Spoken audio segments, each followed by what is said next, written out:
This is the Dreadful Podcast on TV Podcast Industries. We're doing a rewatch of Penny Dreadful, Season 1. This is Episode 1, Night Watch.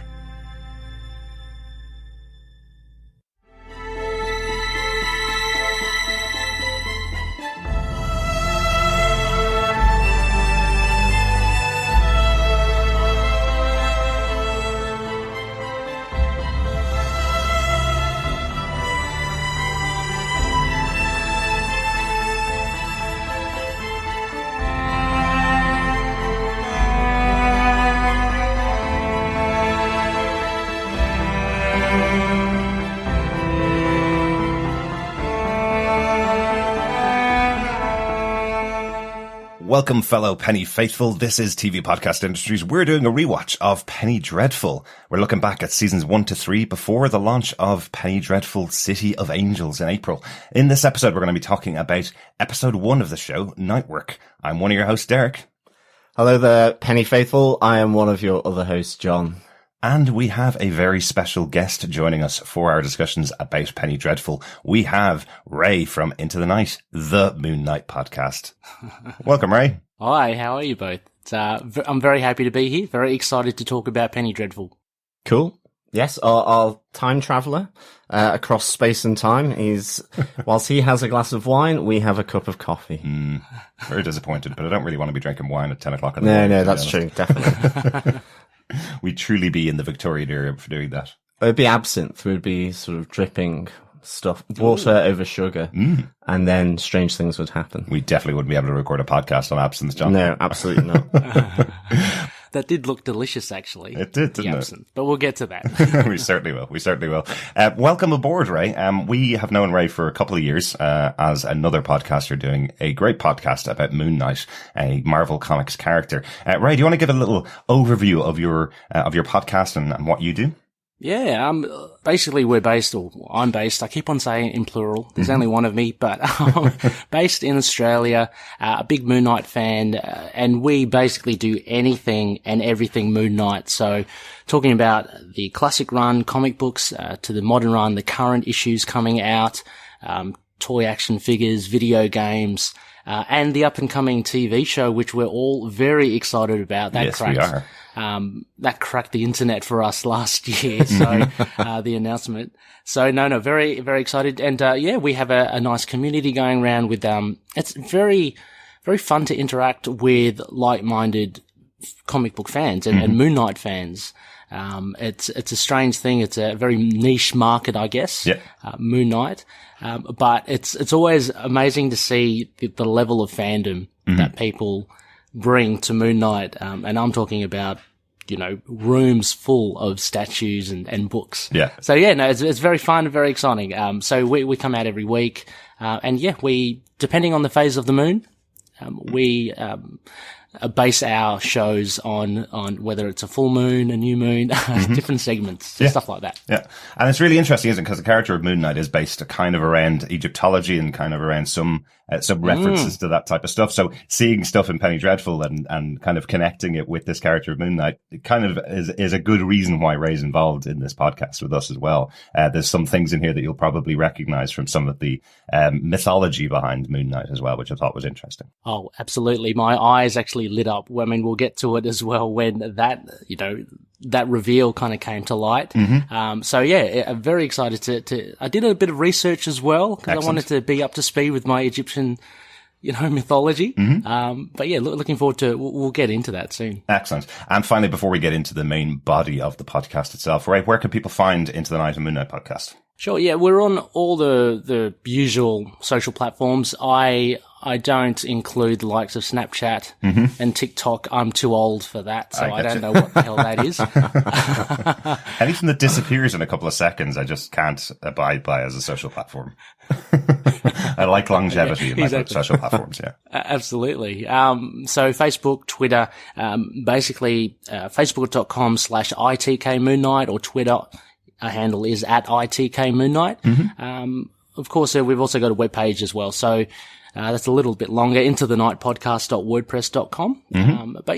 You can just search Into the Night, a Moon Knight podcast, and we should come up. Absolutely. And I'm sure if you search Moon Knight at this stage, you guys have been around long enough, you should be able to find the Moon Knight podcast, because it is the best. Probably only, but definitely the best Absolutely. Moon Knight podcast out there. For the rest of us, if you are joining us for just Penny Dreadful, you can subscribe to us on tvpodcastindustries.com. We have many connections to all the places where we are. You can also leave a voicemail about your thoughts about any episode of Penny Dreadful or any of the shows that we cover. Go to our website, and over on the right-hand side, you can click a button and leave up to 90 seconds of your thoughts. If you want to go a little bit more in depth, you can email us to feedback@tvpodcastindustries, and we'll take your thoughts and leave them in our Penny for Your Thoughts feedback section. Yes. That was pretty good, wasn't it? Yeah. I like that. That's nice. Yeah. John came up with that about 3.5 seconds before we started recording, so I like that. Must do feedback. Sort of. Yeah. In regards to the podcast about Penny Dreadful itself, the way we're going to be releasing these episodes is first on Patreon. We're going to be releasing each of our 4 episodes to our Patreon followers. So if you want to subscribe to us on Patreon, go over to patreon.com/TV Podcast Industries, and you'll get each episode before it's released to our main feed on TV Podcast Industries. We're going to discuss episodes 1 to 4 in that big podcast. And the way we're going to discuss it is we're going to talk about our big moment of each episode as we go through it. It's not going to be as in-depth as some of our podcasts. We're not going to talk about each episode for 2 hours as we do sometimes. We're going to try and stick to the major points that reveal what's going on in the full season. This is going to be really tough for me, I must say, because even just trying to pick out a big moment, like it's so complex, sort of diverse, intricate, the Penny Dreadful series. Just picking out that one moment is like, oh no. But there are 3 of us, so we will at least pick out 3 big moments, and we will have notes. So we will capture as much of the episode as possible. But I think, even on a full podcast, it would be pretty difficult. You could be there for like 12 hours, I would say. A little bit of a misunderstanding here, guys. I blocked out about 12 hours. I thought we were going to go. I'm raring to go. Excellent. Ray is recording into next Wednesday. I love it. By the time we finish, we will be on the wine. Yeah, exactly. I like it. That's a good plan. Yeah. Aim for wine time. Let's get into episode 1 of the show. Night Work is the name of the episode, a reference to the fact that Ethan is being brought into this group, getting his night work from Sir Malcolm. The episode is directed by J.A. Bayona, a very famous director nowadays, known for his horror movie The Orphanage, which is very well worth your time. His big Hollywood movie, I suppose, is Jurassic Park Fallen Kingdom, the 2nd or 5th sequel to the Jurassic Park franchise, I think, probably 5th, most recent anyway. And he's already scheduled to direct the first 2 episodes of the Lord of the Rings TV series. So he's going to be over your neck of the woods, right? Close, anyway. And rightly so. Beautiful country, New Zealand. Yep. Australia, beautiful as well, although I think our terrain isn't quite suitable for Lord of the Rings, more like Mad Max. So. Yeah, definitely. That's true. Happy to stay in New Zealand. Yeah. Absolutely. The executive producer on the show is Sam Mendes. Good to just reference him here. The showrunner for the show, John Logan, previously worked with Sam Mendes. He wrote some of the scripts for James Bond, for Spectre, for Skyfall. He also wrote Star Trek Nemesis, which is kind of connected to the show that we're covering on the podcast, Star Trek Picard. So interestingly, there is a connection there with John Logan, but I think the clout that Sam Mendes brought to the show allowed John Logan to do what he's doing with this show. He may not have got it made if it hadn't been for having such an acclaimed director like Sam Mendes involved. Yeah, definitely. And I think you can see a certain quality, can't you, running through the show, even just down to the cinematography, the production design, the costumes. It's really nice. But I think as well, John Logan just brings that contemporary sensibility to the Victorian period, which I really like. It doesn't feel of its time. It feels something fresh, new, dare I say it, contemporary. It's just that they're wearing corsets and top hats. Yeah. And I really like that. I really like how he's able to bring and contemporize this world, I think. Yeah, I mean, for me, John Logan, he came totally out of nowhere. Like I had not, known his association with Sam Mendes or anything like that. Watching shows like Game of Thrones, the production values on those sorts of shows, were kind of the benchmark, for TV shows for me during that time. And so when this came out, and it's like, who's this John Logan guy? Yeah.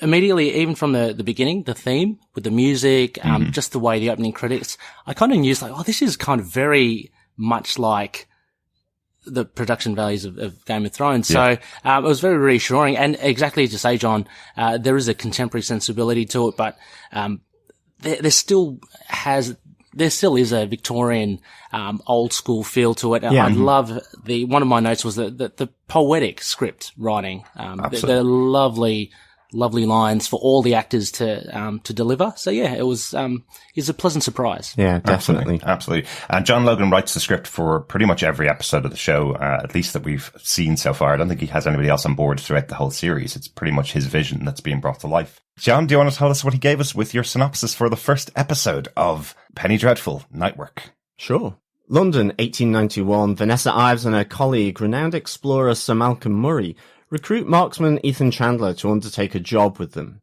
They try to recover Sir Malcolm's daughter from a group of vampires. They're not successful, but do recover an evil-looking creature which is covered in Egyptian hieroglyphics. Sir Malcolm enlists the help of foppish Egyptologist Mr. Lyle to decipher the hieroglyphics and a young scientist, Victor Frankenstein, to find any other clues in the gruesome body. Meanwhile, the police are investigating the grisly murder of a young mother and daughter who have been torn apart. Literally. Yeah, quite literally. Although that is probably the worst way to go for the mother, that you die on the crapper, effectively. Yeah. Pull through the window. What a way to open the series. Though, yeah, exactly. And I did jump as well, so it was always good. Yeah, any regular listeners to TV podcast industries know, despite the fact that John screams at the littlest things in horror, he absolutely loves horror, and this is just right in his wheelhouse where he's able to be terrified by TV. Yeah, I recently screamed in Harley Quinn, the Birds of Prey movie. Yeah. And I can't even remember what it was about now. I just remember letting off a loud shout in the cinema and going to myself, was that loud? That probably the rows behind heard that. It was. And Toy Story 3 as well, that gruesome horror movie, that it is, elicited a jump response from me as well at one stage. Teddy bears are evil, Penny Faithfulers. They are evil. I guess it's an obvious thing to say as well, but they do horror really well on this show. Yeah. It comes in like little bits here and there. I mean, there's obviously that supernatural element, but when you get that scare factor, or, it's kind of like a little bit of a trope when, someone turns around and they turn around again, or, and there's someone right in your face, or in this instance, there's a really inhuman kind of movement, like that woman just got pulled through the window. Yeah. It's really quite shocking. And, I think they do the graphic violence well, if I can say that. Definitely. For the first episode of the show, because it is the first one and because we're being introduced to most of these characters for the first time, what we're going to do for our main point is talk about one major character. As Ethan is basically the point of view character for the audience, he doesn't really have a storyline for a lot of the episodes. I know that sounds like an odd thing to say, but he is the main character of the show in some ways for an audience who's looking back at the Victorian era. He's an American coming into England, seeing their lives and how they do things. There's even a point, I think, when somebody says to, we do things the way we do things here, get out of here, American kind of thing. So he is that point of view character. So we're not really going to talk much about him specifically in the first episode, but I think he'll probably come up in his reactions to things that go on within the episodes. So we're going to talk about the three main characters here. John, do you want to take our first one? We're going to talk about Sir Malcolm Murray first. Yes, Malcolm Murray, played by Timothy Dalton, who incidentally played the hedgehog in Toy Story 3 as well, the German hedgehog. So there's a quick little segue between those two things. To me, I think he's not very sympathetic, this character. He is that classic Victorian explorer gentleman who has a very strong will here. I mean, it's very much the explorer, the British Empire associations, and around that Alan Quatermain figure, I suppose recently with the League of Gentlemen that was done, that explorer version. So he's a colossal figure. He has this massive house. He's well connected within London society, but ultimately, I think for me in this episode, it really comes into his own where they are going to this vampire nest, which I really like the fact that they have to go through an opium den. I think that's another great thing about this show. it's that shadow world of Victorian real society. So it's the opium den, it's the drug taking. I think in episode 2 we have the pornography, and you have the illegal blood sports in episode 4. All these very highfalutin members of civic London society, yet they would go and regularly take opium. And to get to the shadow world of a vampire's nest and the superstition around that, they have to travel through the kind of shadow world of Victorian society for what is a really nice kind of fight down in sort of this basement area. They've recruited Ethan Chandler, and he's wondering what the hell these people are doing. He's been warned about what he may see, and you have kind of Vanessa Ives here, played by Eva Green, sort of along as well. But the two of them very kind of, if I can say it, comfortable in this world. They know what to expect. And I like seeing Ethan's expression as these three kind of, I suppose, valets of the vampire come to greet them. And you have a great fight, down here in the basement. And I love that Malcolm Murray has his own needle, shall I say, that comes from his cane to take down that lead vampire in the nest. There's a great moment actually, where the camera pans back, behind the shoulders of the vampire, sort of towering over Ethan, and you see the strength of it. It's really nicely done. And ultimately, Malcolm Murray, though, is the one that takes him down, but aided very ably by Vanessa Ives, who seems to have this inner steel herself. But he's kind of running this, I suppose I'm calling it a company, I suppose ultimately what we find is he's the one in charge in a sense, at least in terms of Dosh, and obviously for the aims of it, which is to find and look for his daughter, who has been kidnapped, I suppose, by the vampire. But this is not the right vampire. She's not in this nest. Again, another little sort of nice link back, I think, with Mina Murray, his daughter. It is sort of direct reference to Bram Stoker's Dracula, in that it's Mina Harker and it's Jonathan Harker's fiance. But her maiden name in the book is Murray. So it's taking it that kind of step before, which is really nice. And of course, Vanessa Ives is kind of his daughter's childhood friend, I think, as well. But I think we really see that there's probably a complication here. And again, I think, you get the feeling with Sir Malcolm, he's searching for his daughter, that there's some kind of bond. But I think you really do get the sense that, his relationship with his daughter is not quite that good, really, across the seasons. And it's complicated, and it's complicated between Mina and Vanessa as well. So I think Timothy Dalton plays Malcolm Murray really nicely. I mean, he's just so unsympathetic. He's very direct and to the point. You don't get the sense of him being a loving father to his daughter, or indeed to his son, that there is that standoffish element to him. And you kind of wonder how strong this company that forms is, because you do get an uncomfortable sort of relationship forming between him and Vanessa, who are the main people here kind of driving this. But great to have such a good actor in Timothy Dalton. I think he's really good in this. And I love his valet, Semembe, as well, even though he doesn't really say too much here. But again, I think that links to this sort of, I suppose, the uncomfortable notion of colonialism. How has Sembe come into his employ, and this idea of sort of, I think it's like black capitalism and exploitation. But I think Semembe is really nicely done. That quiet grace that he has as well, kind of speaks a lot.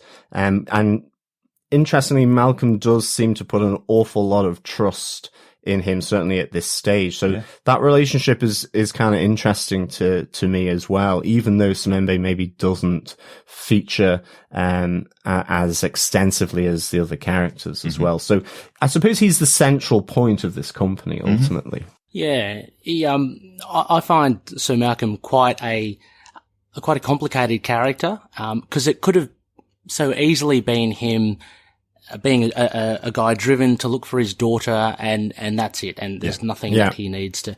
What you mentioned, John, and what really does make him interesting is that he's doing this almost to, I kind of pitted him like a mix between Quatermain and Captain Ahab. You know, he's driven to hit this goal.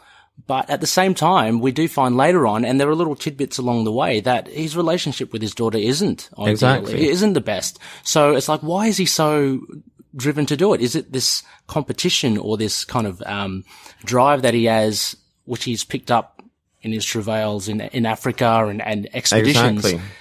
That has kind of informed his motivation to do it. And he's kind of lost his way a bit because, as you say, with his son, with his wife, I mean, he's not the ideal person. But he is very good to have, I think, in this team. He's rock solid. As you say, he's uncompromising. I love this little quote that he puts on. I'll put it here. He says to Ethan Chandler, don't be amazed by anything you see and don't hesitate. That is just that was so cool because we are coming into this world with Ethan and we don't know what is happening. You know, we don't know what is going on. We've never seen this nest before. And, Ethan's going in cold. He meets Vanessa, and he meets Sir Malcolm. And the first thing they say is, look, can you handle a gun? Yep. Okay. Okay. We're going to go in this thing. Just be ready to shoot, you know, if you have no compunction to kill. Here we go. And don't hesitate. And I find that line really cool because, Sir Malcolm and Vanessa, they've obviously experienced and come across these creatures before, but they show a real steel to them. And further also to your note as well, John, about Vanessa, that scene with the creature coming up over Ethan, that was one of my favorite scenes. There's just this unseen power from Vanessa. She has this thing. She's so mysterious and it's peppered throughout the whole series and in episode 1 as well. She seems to know stuff. She's a lot more, obviously the opening scene is testament to that. She's meditating in front of a crucifix. The spiders come up. But she's very kind of mysterious, and the fact that she could go look this creature in the eye and it backs down. To me, that was a really big wow moment. And I love that sort of stuff. Yeah, that's a moment when you know you're going to need to watch Vanessa Ives, isn't it? One of the things I really like about Malcolm is that he is a very stereotypical character in the Victorian times. You know that there was these explorers that came back from their foreign travels and effectively were knighted immediately, and then they lived in the land of privilege from that point onwards. Without having a character like Malcolm here, this company could not possibly be formed. The reason why they take Ethan is because he's effectively looking for money. He's on the run. He needs money and they need a gun hand, so they take him on. The reason why they get Victor Frankenstein on board is because, as they say, he has the heart of a poet and the bank account of one too. So they get him on board because Malcolm has the money to pay for it.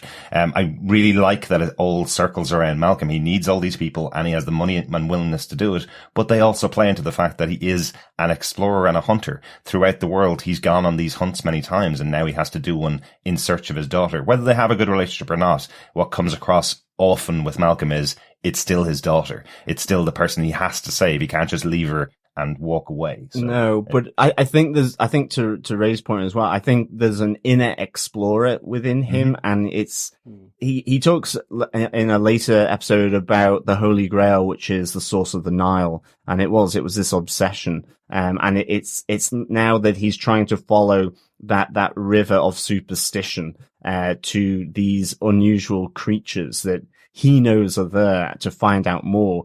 And I think that's really interesting. I think as well, not that I'm drawn to Malcolm Murray, but as a geographer, you know, the Royal Geographical Society, you go in there and you see all these people that have done exploration back in that time, and it was certainly founded around that kind of element. There's an uncomfortable relationship here with that subject, and I suppose British exploration back in the Victorian period. But all these, you know, the naming of mountains and the naming of rivers, finding Victoria Falls, you know, the fact that this, you know, a huge waterfall, on the border of Zimbabwe and Botswana happens to be called Victoria Falls after, you know, a queen that reigns so many, miles away. It is just kind of slightly, so it's slightly sort of grating in a sense, but it's kind of, that's what they did. And I find that immensely kind of interesting, that kind of element to this. I think. Absolutely. I know we're going to talk a lot more about Malcolm Murray as the series goes on. That's his main introduction though to the show. Ray, do you want to take us on to our next major character in the show? Yeah, I was just fascinated, I think, with the Vanessa Ives character. Straight from the get-go, the opening scene, as I mentioned, and it's cyclical as well. I mean, her appearance in the first episode ends with the same thing. She's back praying in front of the crucifix, and you have this, obviously some sort of demonic influence with these spiders coming out. She gets a lot of airplay, I think, in this episode, which is really good because, as you mentioned, Derek, Ethan Chandler is the POV, but with Vanessa, we get so many like hints and clues as to what she may be capable of. And I find that just very intriguing, and it's a nice little technique, obviously, for the writing to keep people baited, you know, with characters that are, you know, not totally fleshed out. And Eva Green, she does a fantastic job all throughout, I think. Absolutely. All 3 seasons. She really brings an A game. She invests totally in the character. And I could say that about all the actors actually as well. Great performances all round. But, yeah, as mentioned with John, I find a few moments for her, which really did pinpoint it.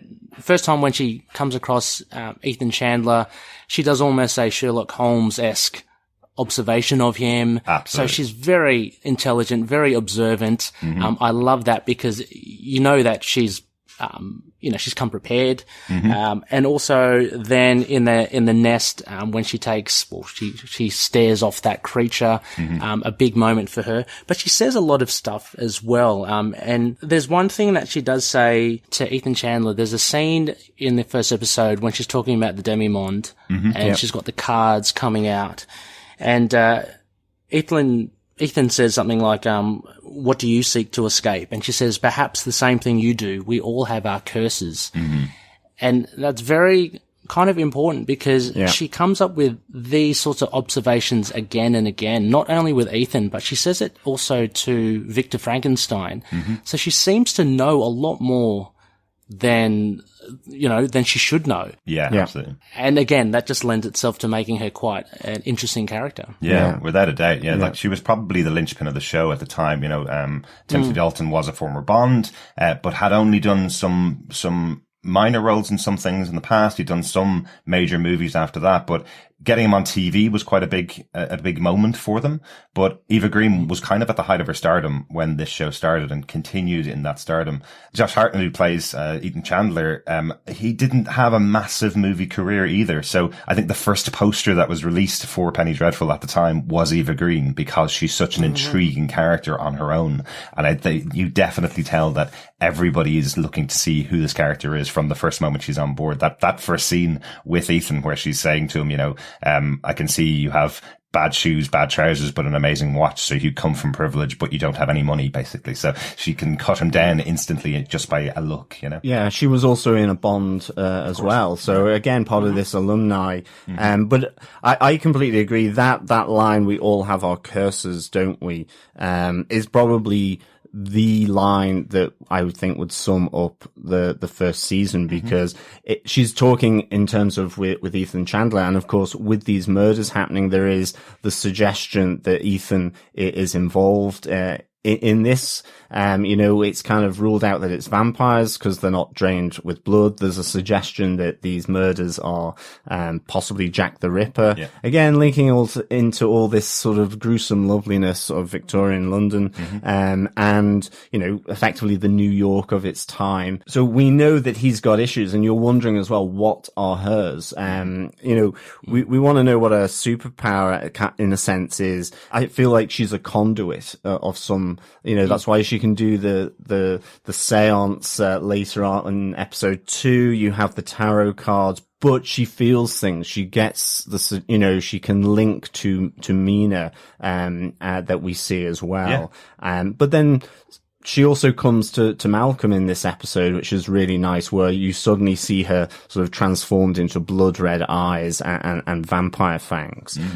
But I think that they've all, Victor has got his curse. He's been cursed. He's been touched by death, in a sense, and he wants to overcome that. Malcolm's it's that empire exploration. Yeah. Victor, as I say, death, but that god complex. You have even Semembe, maybe in terms of that exploitation, maybe he was involved in selling his fellow tribespeople, that kind of thing that happened. That exploitation, of those relationships or divisions amongst tribes that was done by white Europeans. So even Vanessa, there is a conceit to her as well, I think, in this. They've got their curses that are in reality, but probably, Vanessa's goes deeper a bit than that, along with Ethan, in that there is a superstition element to it here. Absolutely. And I think that's one of the most interesting things about Penny Dreadful as a show as a whole, is that none of these people are good people. It comes across quite quickly that none of these people are good people as such. They're just bound together. And I think that's really evident with Vanessa. She's bound here. She has to go on this journey with Malcolm because it was her friend. And there's some transgression, something that she's talking about that isn't said, something about Malcolm that we don't know about in his past, but we know the two of them, regardless of money, regardless of what's going on, and regardless of what supernatural elements they find, they will continue with this mission to save Mina until the very end, effectively. Definitely. There seems to be like a redemptive element to it for Vanessa. As you mentioned, Derek, one of my the main points for Vanessa is this transgression, which she drops. And she mentions again and again in the episode. So it's all about, what did she do? What has she done to Mina?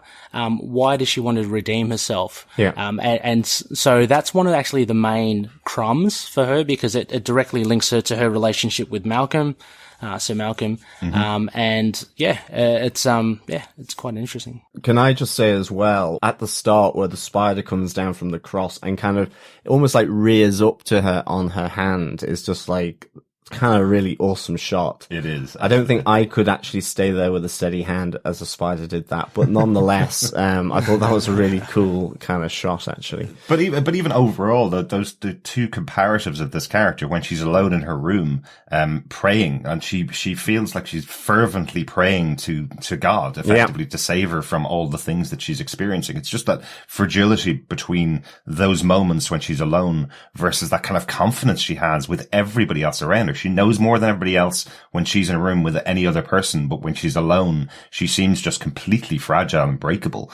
She seems to want to be saved from all of these things she's experiencing. That's what seems to come across in that first episode. I think that just makes her such a fascinating character to watch. Yeah. Definitely. I'm going to take us on to our final major character in the show, Victor Frankenstein, played by Harry Treadway. We're speaking about Harry Treadway at the moment over on Star Trek Picard because he plays one of the Romulan villains over there now, and he's playing magnificently on that show. He's really good. It's interesting to see this actor at a much younger age now, 5 or 6 years ago, playing this incredible character of Victor Frankenstein. So this entire show is a total love letter to penny dreadfuls and to horror stories from the Victorian era all the way throughout the 1900s, late 1800s into the 1900s.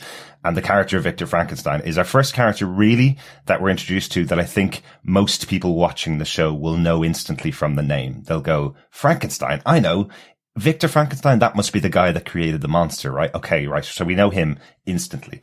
And I think they just knock you off balance with this character because you feel with his youth that he hasn't started his progression towards reanimating corpses. That's all we really know about Victor Frankenstein. If you think back before this show, right? Think about your knowledge of the character. You don't really know much. You know, he created the monster, and you know, the monster was chased down with pitchforks and fire. And that's kind of it. There's no real depth to the character. You know, he existed in that world and in that universe. Whereas what we have here is this brilliantly played character who is just desperate to pierce the veil between life and death. I love the poetry of that line as well. This concept of this scientist who is invited by Malcolm into this kind of explorers group of scientists, but has total disregard for it because he feels this idea of exploring things that already exist, exploring mountains or going out and looking at space. Those things don't interest him at all. The only valuable science is bringing people back to life and allowing life to become eternal. I think he's fascinating in those moments, especially when he's invited into this circle and doesn't want anything to do with it. All he wants from Malcolm is the money to be able to pursue his actual goal. Yeah. Well, he says he explores the difference between life and death, and he has that great sort of conversation with Malcolm in the Explorers Club, and he says, you know, that's my river, my mountain, and where he will place his flag. So it's really interesting. You know, and again, I think we see that he's a little, you know, later on I think it's in episode 3 where we kind of get a bit of a flashback to his early life.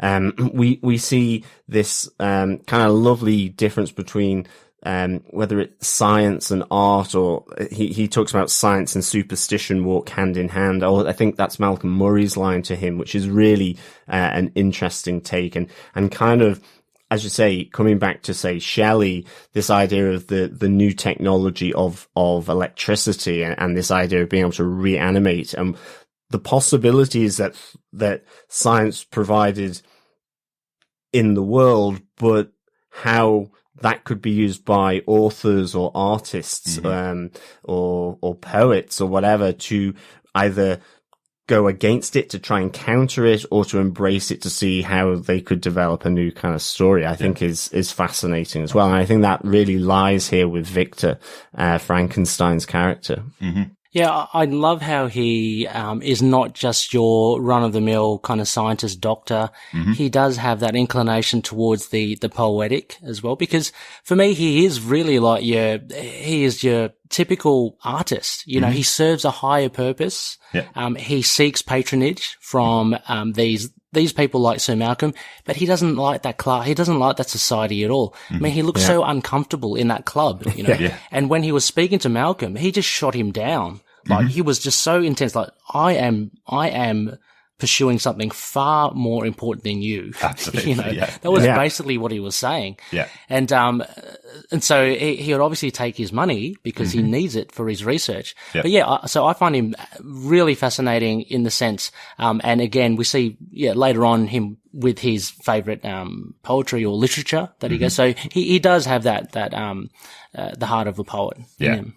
As I say, I do love the line from Malcolm, the heart of a poet and the bank account to match it. I think it makes total sense for this character. I must say the makeup on this actor, on Harry Treadway, where he's got the kind of bloodshot eyes and massive red bags underneath it, showing that he is so totally consumed by this pursuit that he has to bring a corpse back to life that he hasn't slept in months, it looks like, you know, and when he is dolled up in his beautiful tuxedo going into this, he doesn't look any better. It doesn't improve him at all. He still looks like he has just rolled out. Well, he hasn't rolled out of bed because he hasn't gone to bed. It looks like he's just, I got to do this. I've got to get there, and maybe I'll be able to secure the funds that I need to do this. But it kind of leads on to that moment where he goes back to his hidden lab. You realize he's being followed. We'll talk about that next episode, but he goes back to his hidden lab, and this is our Victor Frankenstein. We have that moment, very similar, or I suppose staged, quite similar to what we've seen him before. We have the power going out, we have the lightning strike, and we have this corpse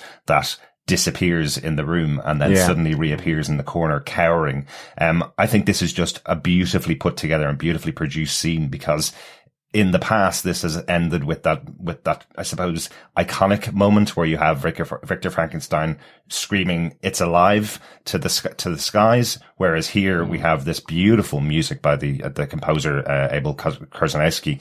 It's just beautiful, underpinning the sadness of this idea of this corpse who suddenly appeared to life with no knowledge of who it is, what it is, no knowledge of its history or past, cowering in the corner, trying to work out what's going on in its life. And you have Victor approaching him, trying to cow him and trying to calm him down and bring him into the world again. I just think it's a fascinatingly put together scene, and it does play into stuff in the future. It's really beautiful, that first interaction between the two. And as you say, I think the music is amazing. I think even just quickly on the music, I think it is fantastic. It's rich, it's sad, and the opening titles as well. I mean, I sometimes get drawn into the music. It adds that additional layer of emotional connection to the piece, and you really feel the fear in what becomes Proteus, and the fear and the loneliness coming into this world is really good. Yeah. I love the touch as well that as he's alive, then all the stitching starts to bleed. It's just a nice little detail. Yeah. So you see him on the table and it's all stitched, and then he's kind of just covered in blood sort of running down from the stitches, which is a really nice touch. It's a clever touch in the same way as changing how that first interaction of Frankenstein and his monster, and even just the fact that, he realized I've created a monster.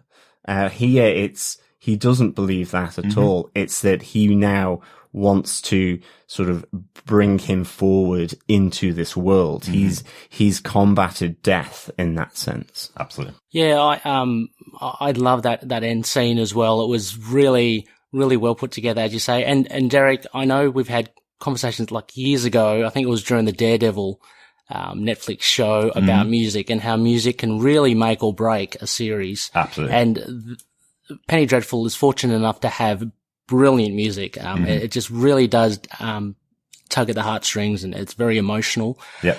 With the final scene there, I don't know about you guys, I found it really good, exactly as you said.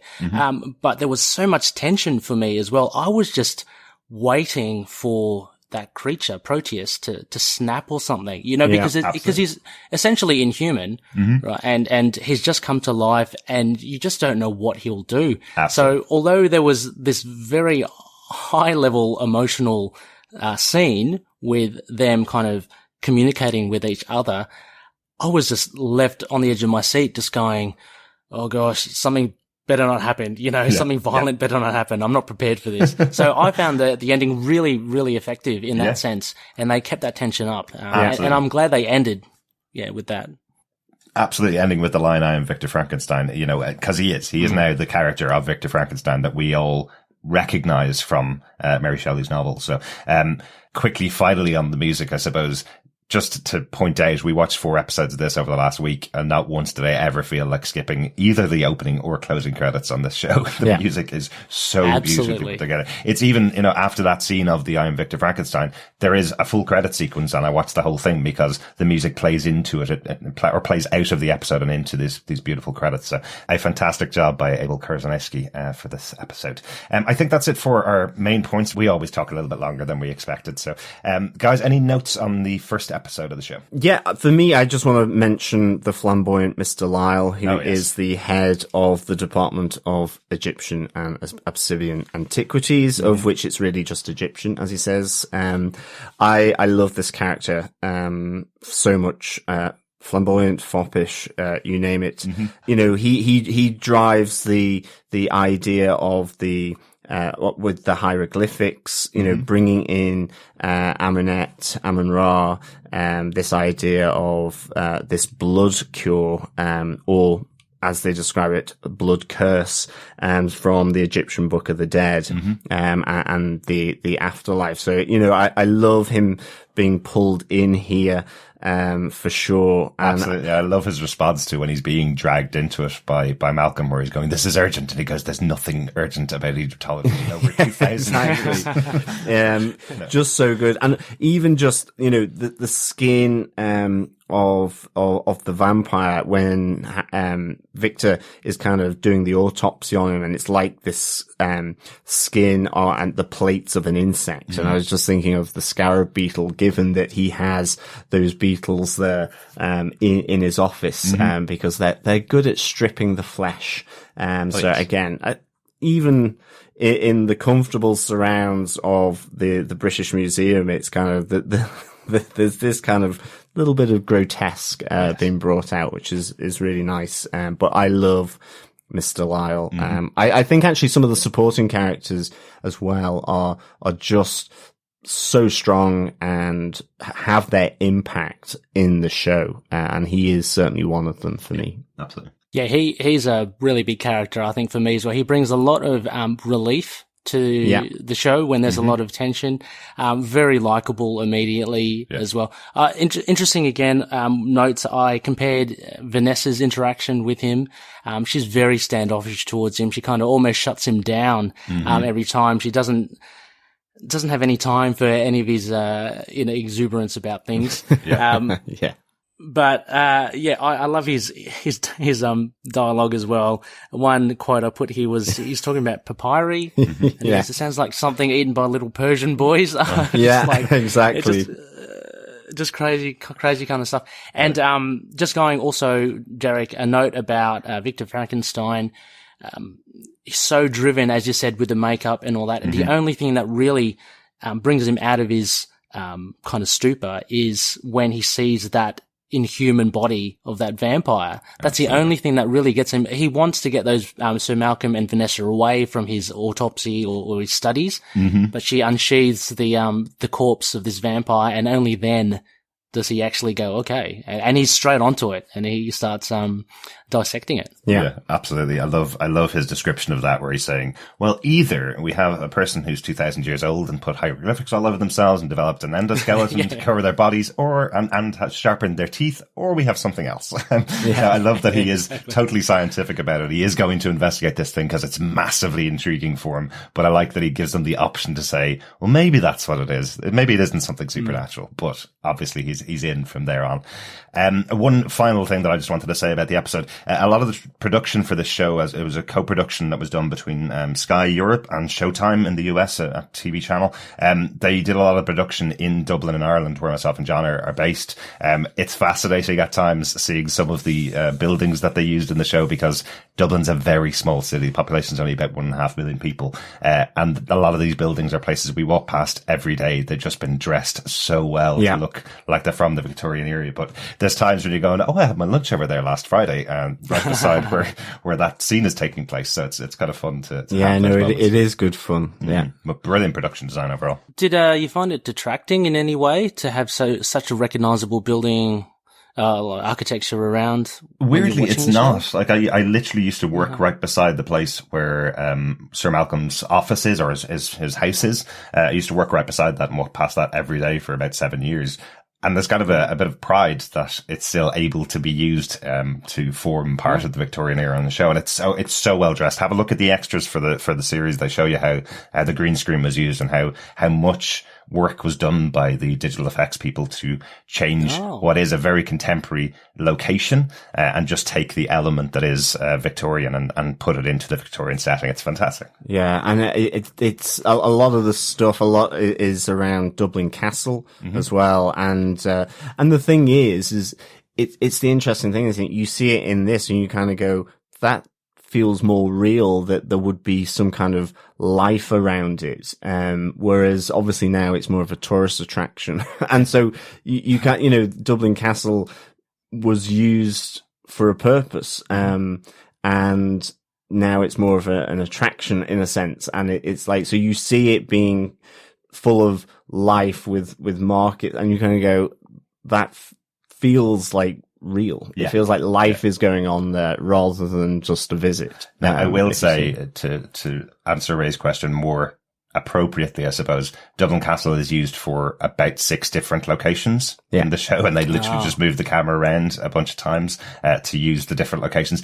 But that is a little bit distracting at times. You're kind of going, well, London may be small, but it's literally not a market right beside a person's house. But I think it's still a bit of pride. At least, it's a very short tour if you want to do the Penny Dreadful tour of Dublin. Yeah, and I think they use the Botanical Gardens, the National Botanical Gardens as well, and Dublin Zoo in Phoenix Park as well. Exactly. So, yeah. Exactly. That's it for our discussion on episode 1 of Penny Dreadful. Nice work.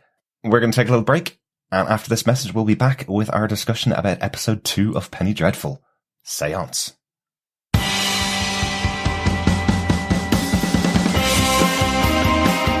Hi, I'm one of the High Priests of Khonshu Ray, and I have the sacred privilege of providing you, the loony listener, with a podcast honouring Marvel's very own Moon Knight. So join me and a host of others at Into the Night, a Moon Knight podcast.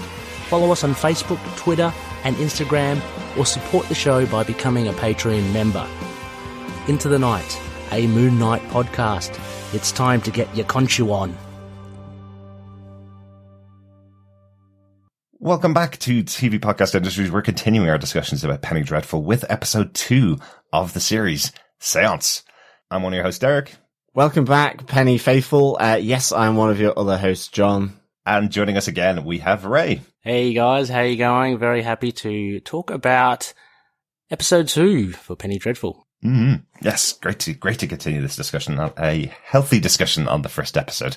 I'm looking forward to talking about the second one, because this probably still to this day is probably the one that's remembered by most people that watch the series, I think. Yeah. Just from that title, we know exactly what it's about, the Séance. If anybody wants to find it, if anybody goes, right, I need that episode that had the big moment for Vanessa in it. What's it called again? Oh, Séance. Grant. I know exactly which one it is. This episode was directed again by J.A. Bayona and again written by the showrunner, John Logan. John, do you want to give us a summary for episode 2? Sure. Vanessa and Sir Malcolm encounter the mysteriously beautiful Dorian Gray at a party. However, things take a turn when renowned medium Madame Carly hosts a séance. Meanwhile, Ethan befriends Miss Brona Croft, a young Irish immigrant, and Victor Frankenstein gets a visit from his firstborn. Now, here's the shocking ending you were expecting on the first episode, right? Yes, it's still traumatizing, actually. Yeah. It really is.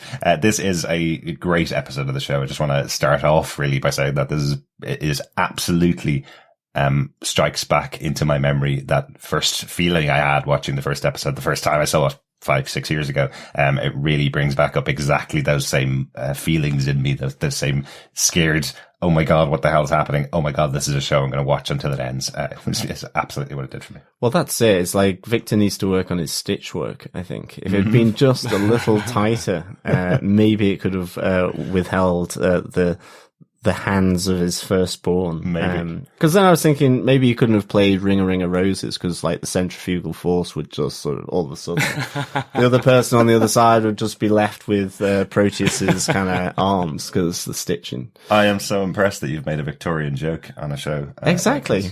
Very impressed. John. All about the pox. This episode, we're going to talk about our big moments from episode 2. Not as constructed, I suppose, around individual characters as they were in the first episode. John, do you want to take us off with your big moment for episode 2 of the show?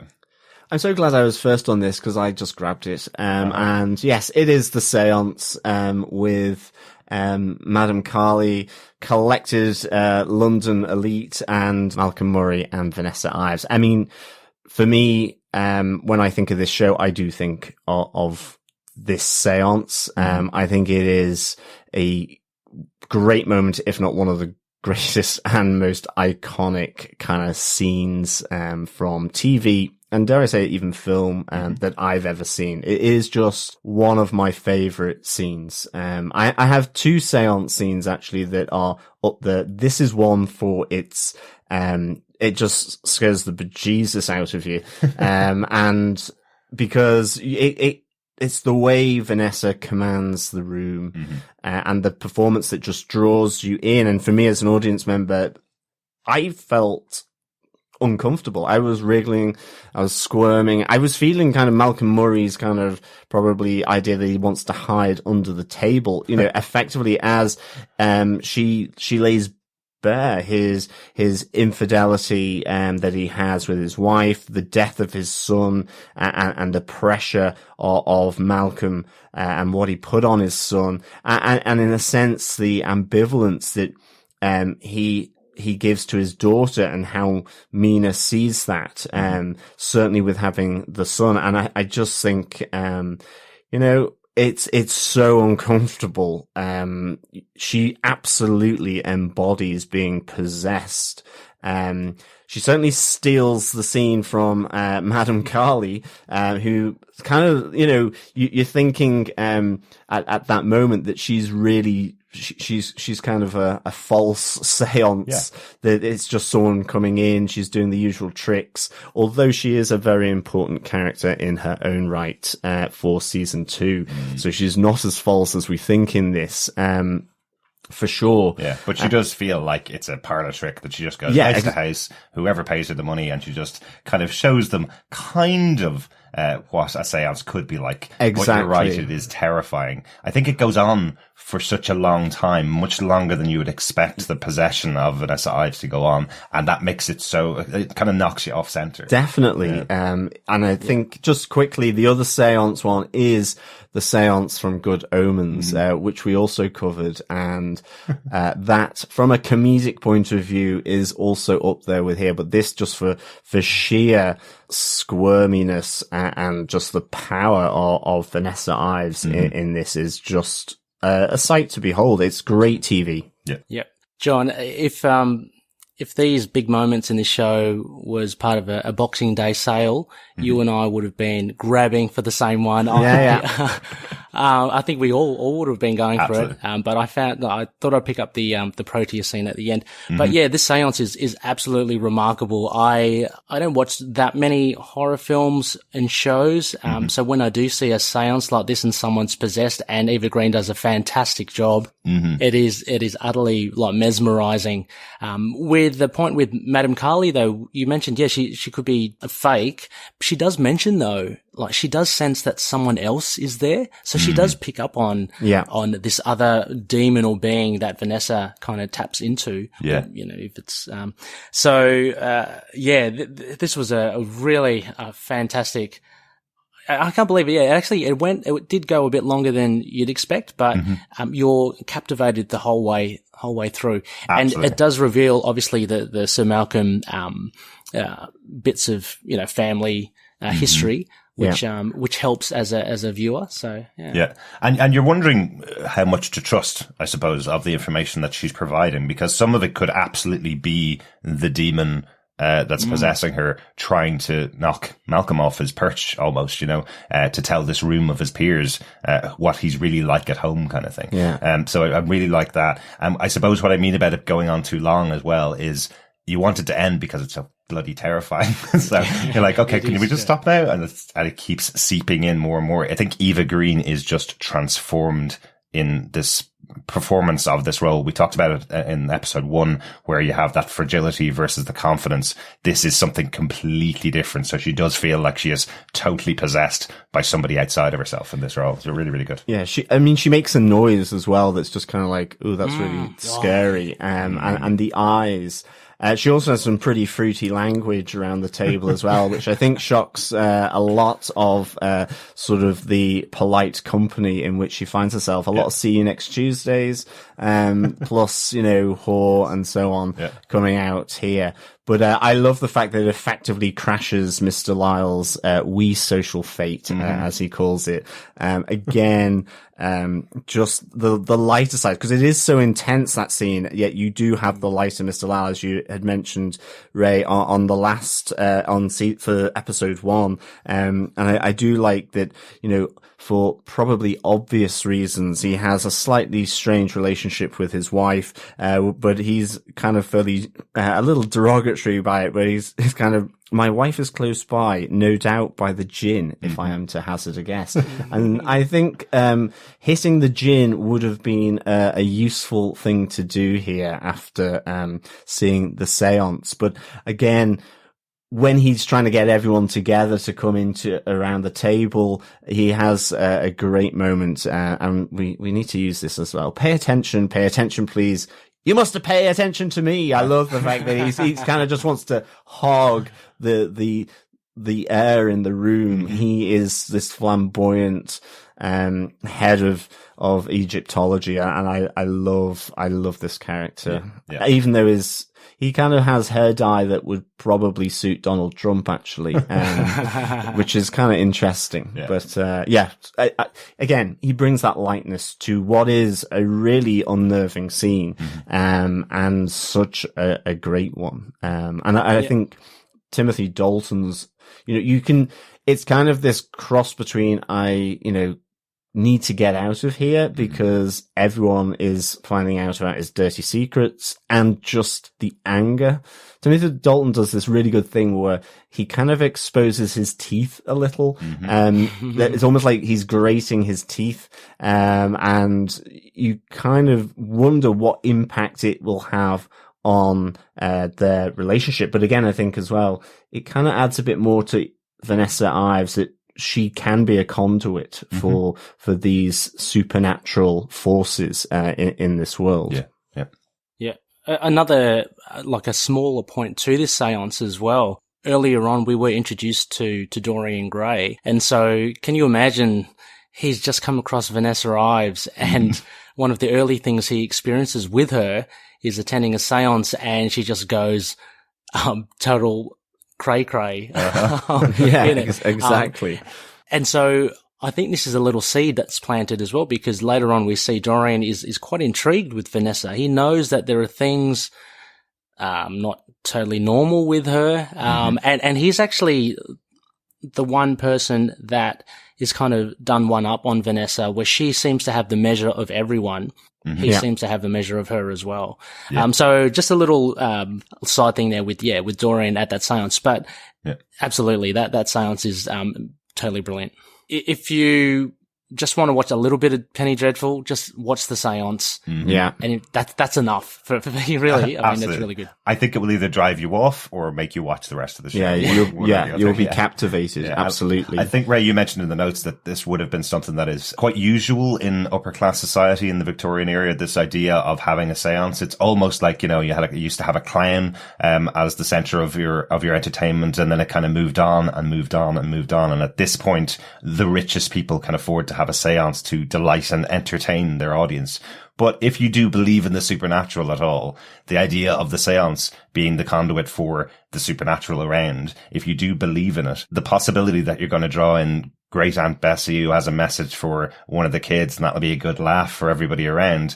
There's also the possibility that demons can come into the room and possess someone, So if these people do believe, in this possibility, they've really got their comeuppance here. I'm not sure they'll ever go to another wee fate that has a seance at it after this moment. Yeah, absolutely. And I mean, it kind of comes again to that point of the upper class within society doing a seance, and that, something maybe in terms of reading cards or that superstition being associated with less educated or the lower classes in a sense, who sort of, carry the rabbit's foot, have the crosses around the rooms, and even that it is going against probably what the church, which is such a powerful force within this world still, would say this is devil worshipping almost. And with Dorian Gray, you have, that whole capturing of him and Brona through the new camera with the lithographs, that again, high society, prim and proper, or that's what we're led to expect, yet there is this sort of feasting on the flesh, so to speak, of the Victorians. And I think that's really good. Dorian is all about excess and the sort of new physical or stimulating experiences, not just physical. And I think, to your point as well, Ray, he finds a very stimulating person in Vanessa Ives here that is something new and to be consumed in that way. Yeah, absolutely.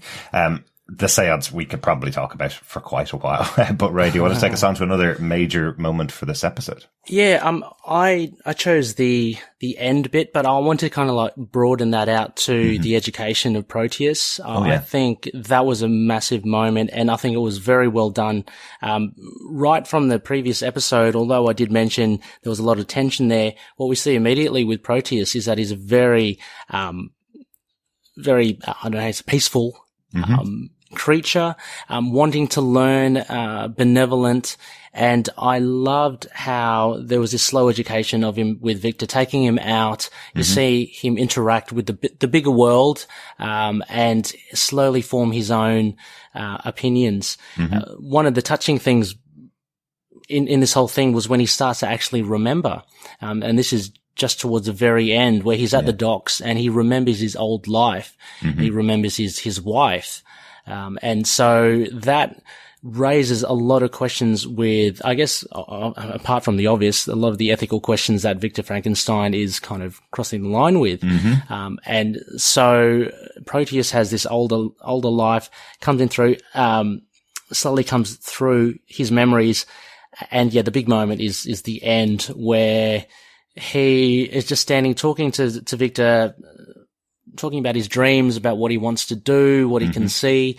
And he literally gets ripped in two by the creature behind him. It's one of those moments that, it was so shocking first time that I kind of was hesitant to go, oh, should I see this again? I mean, I was curious to see it again. And I was like looking at it with a finer lens. But it was, certainly the big moment, we see the firstborn and we know that Proteus was not the first creature that Victor had created, which we all assume, I guess, or we're meant to assume from the start. And he's got a lot more of an evil twist to this creature. Yeah. I think, as I mentioned in episode 1, I think the youth of Victor Frankenstein is what they're playing with here. As I said, you felt like you were catching him early on in his career before he'd gotten the money, before he'd gotten the resources to be able to bring a corpse back to life. So you think absolutely at the end of the first episode that he's gone back and he's finally accomplished his goal. But this reveal here that he's accomplished it before and it didn't go very well, is really good reveal. Also the way it's presented with a hand coming out from the chest of Proteus, you're not sure that there's someone behind him because you can't see the creature at all behind him. You can only see the hand coming out from inside him. So it completely takes you back. You have that question in your head: what the hell's just gone on here? Is that his own hand coming through? What is it? And then the reveal that this creature is behind him, willing to take his revenge on Victor. Yeah, it is really shocking because you can't. I mean, for me, I kind of rooted for Proteus here, learning this. I love where they go out into the world to experience everything. They bump into Brona and Ethan, who are, in the throes of first love. And in a sense, so is Victor with Proteus in that he sees his creation. But I think, when he starts to recall those memories, as you say, Ray, where he goes, I had a wife called Dorian, he goes, and suddenly this doubt comes. It's like going straight back to after his first creation. He's suddenly unsure. He's not entirely, he asks, what am I? And I think that's a really good, and then he's kind of calmed down and you think, right, okay, it's the next steps on. And then his firstborn comes in and sees, puts an end to Proteus, unfortunately. But it is that moment because I would just kind of rooted for him. Yeah, absolutely. It was played really well. Absolutely. I think this is something that John Logan is so good at. Is you mentioned the ethical questions that it brings up. He leaves them hanging for you to make your decisions on what Victor Frankenstein has done in this episode. We'll get much more in depth into the ethical questions as the show goes on with the creature. But the idea basically is that he's a body snatcher. He's stolen this body. He without being asked, he's recreated his life and brought him back. And suddenly he starts getting back some previous memories of his previous life. And that's what makes Victor kind of question, maybe, has he done the right thing at all? I love how it's played as well. I had it in my notes, but I'll mention it here. I love how it's played that he's just sitting there humming this song, Leave Her, Johnny, Leave Her, and then starts to kind of sing it. I recognize that because I'm a gamer and I played a game called Assassin's Creed, which had lots of sea shanties in it. The song itself is a very well-known sea shanty, and I love the recognition from Victor Frankenstein is, well, he's singing that, therefore he must be a sailor. He must have a connection to the sea, and that's why he brings them out to the ocean. But none of this is explained on screen. None of this is in conversation at all. It's just left for you to recognize that Victor would know this. In the Victorian era, there's lots of sailors. If Victor hears this, this particular song, he knows exactly a lot of the past of this character and will kind of use that to entice him. Maybe it was Victor bringing him out to those locations where he's able to identify all the ships and kind of get that spark of his past back. It probably is quite important in Victor's research, I suppose. He doesn't want to just reanimate a corpse that doesn't know anything. He wants to bring people back to life. That's what he wants to do. He wants to make sure that life continues everlasting in a way. What's the point in bringing back everlasting life if the person doesn't know who they are? So, but there's loads of nice ethical questions in there as well. Yeah. It makes you wonder also as well, because at the end of the episode where, how shall we call him? The creature, the firstborn coming through. Yeah. So one of the first things, I wonder if Victor must have known this, that he's imbued with massive strength, like immense strength, something inhuman as well. And yeah, I don't know. I wonder then, what is his end game with this? Obviously it's curiosity with, conquering death and creating life. But what is his end game? What is he doing? What does he want Proteus to do? Like, as you say, is he leading him towards these locations to have him wonder about or reignite his past life? But if so, what purpose would that lead as well? It's very, very interesting. It does seem, like he's thought of this idea to create life, but he hasn't thought beyond that. And that's where everything just falls apart, because he hasn't thought of the complications. Like what's the Jurassic Park quote? They're too busy concentrating what they can do and that they don't realize whether they should or not. Yeah. You do get that feeling that Victor Frankenstein, after that discussion in episode 1, you get that feeling that he wants to go back to the Explorers Society, the Scientific Society of Britain, and go, this is what I created. Look what I did. Am I better than all of the rest of you? Yeah. That's why he's so focused on this idea, because he feels nobody else can do what he can do because he's that smart and that intelligent. But whether he should be doing it or not, well, he shouldn't do it. Exactly. But I wonder whether that's teased out more in the first part of episode 3.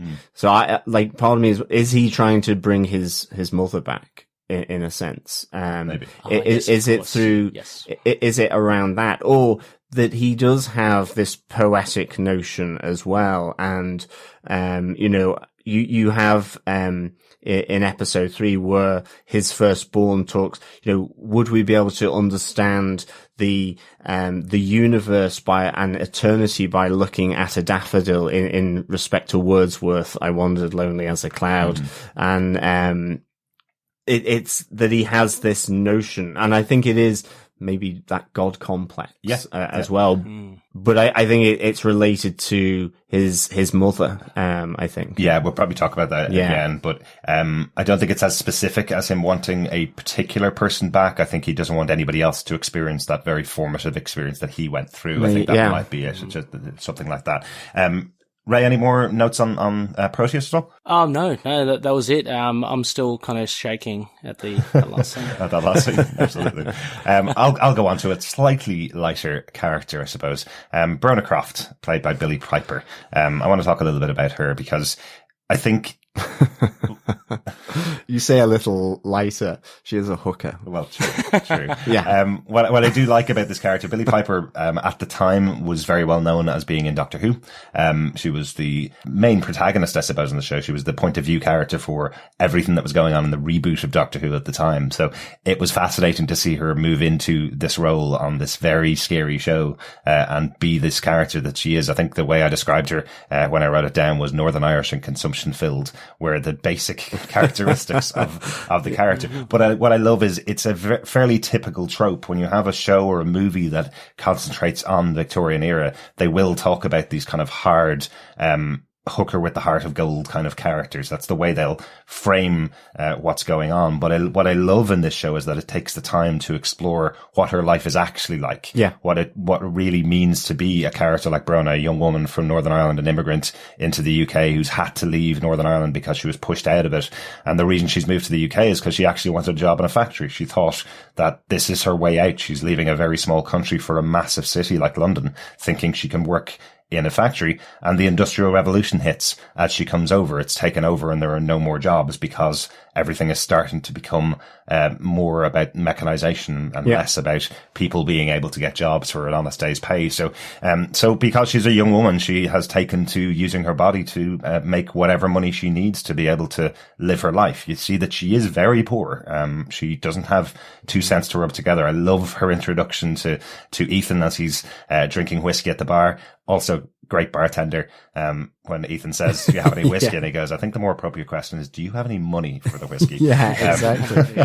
But Brona arriving and taking the whiskey off Ethan and just drinking it shot for shot with Ethan shows you the kind of person that she is. And really, you can tell there's a connection between those two characters, more so than a lot of the other relationships that are going on within the episodes. I feel that Ethan and Brona do have a very kindred spirit between the two of them. Both have done bad things in their past that don't really want to talk about. They just want to move on. Which I think is really interesting. But one of the jobs that Brona takes is our introduction to probably another one of the most famous characters for this show. Dorian Gray is a character that comes with so much expectation of who he is. The character is based on Oscar Wilde's novel, The Portrait of Dorian Gray. So he is a character who is known as being foppish and beautiful and sexual and in every way. That is the way the character is seen. And to see his introduction here, where he just looked completely bored by this rent-for-a-minute hooker who comes in to take some pornographic lithographs for him. He just looks totally bored because she's just like every other woman he's seen before. But then the consumption hits, then the blood hits, then the moment where he realizes she's syphilitic and she's also about to die. And then he turns into this absolutely horrific character for me. You know, he is a beautiful character. The whole point of the character is that he is able to live in the upper classes and gets invited to parties that he doesn't even know anybody at just because of his beauty and because he's the type of person that has orgies and has parties at his own house.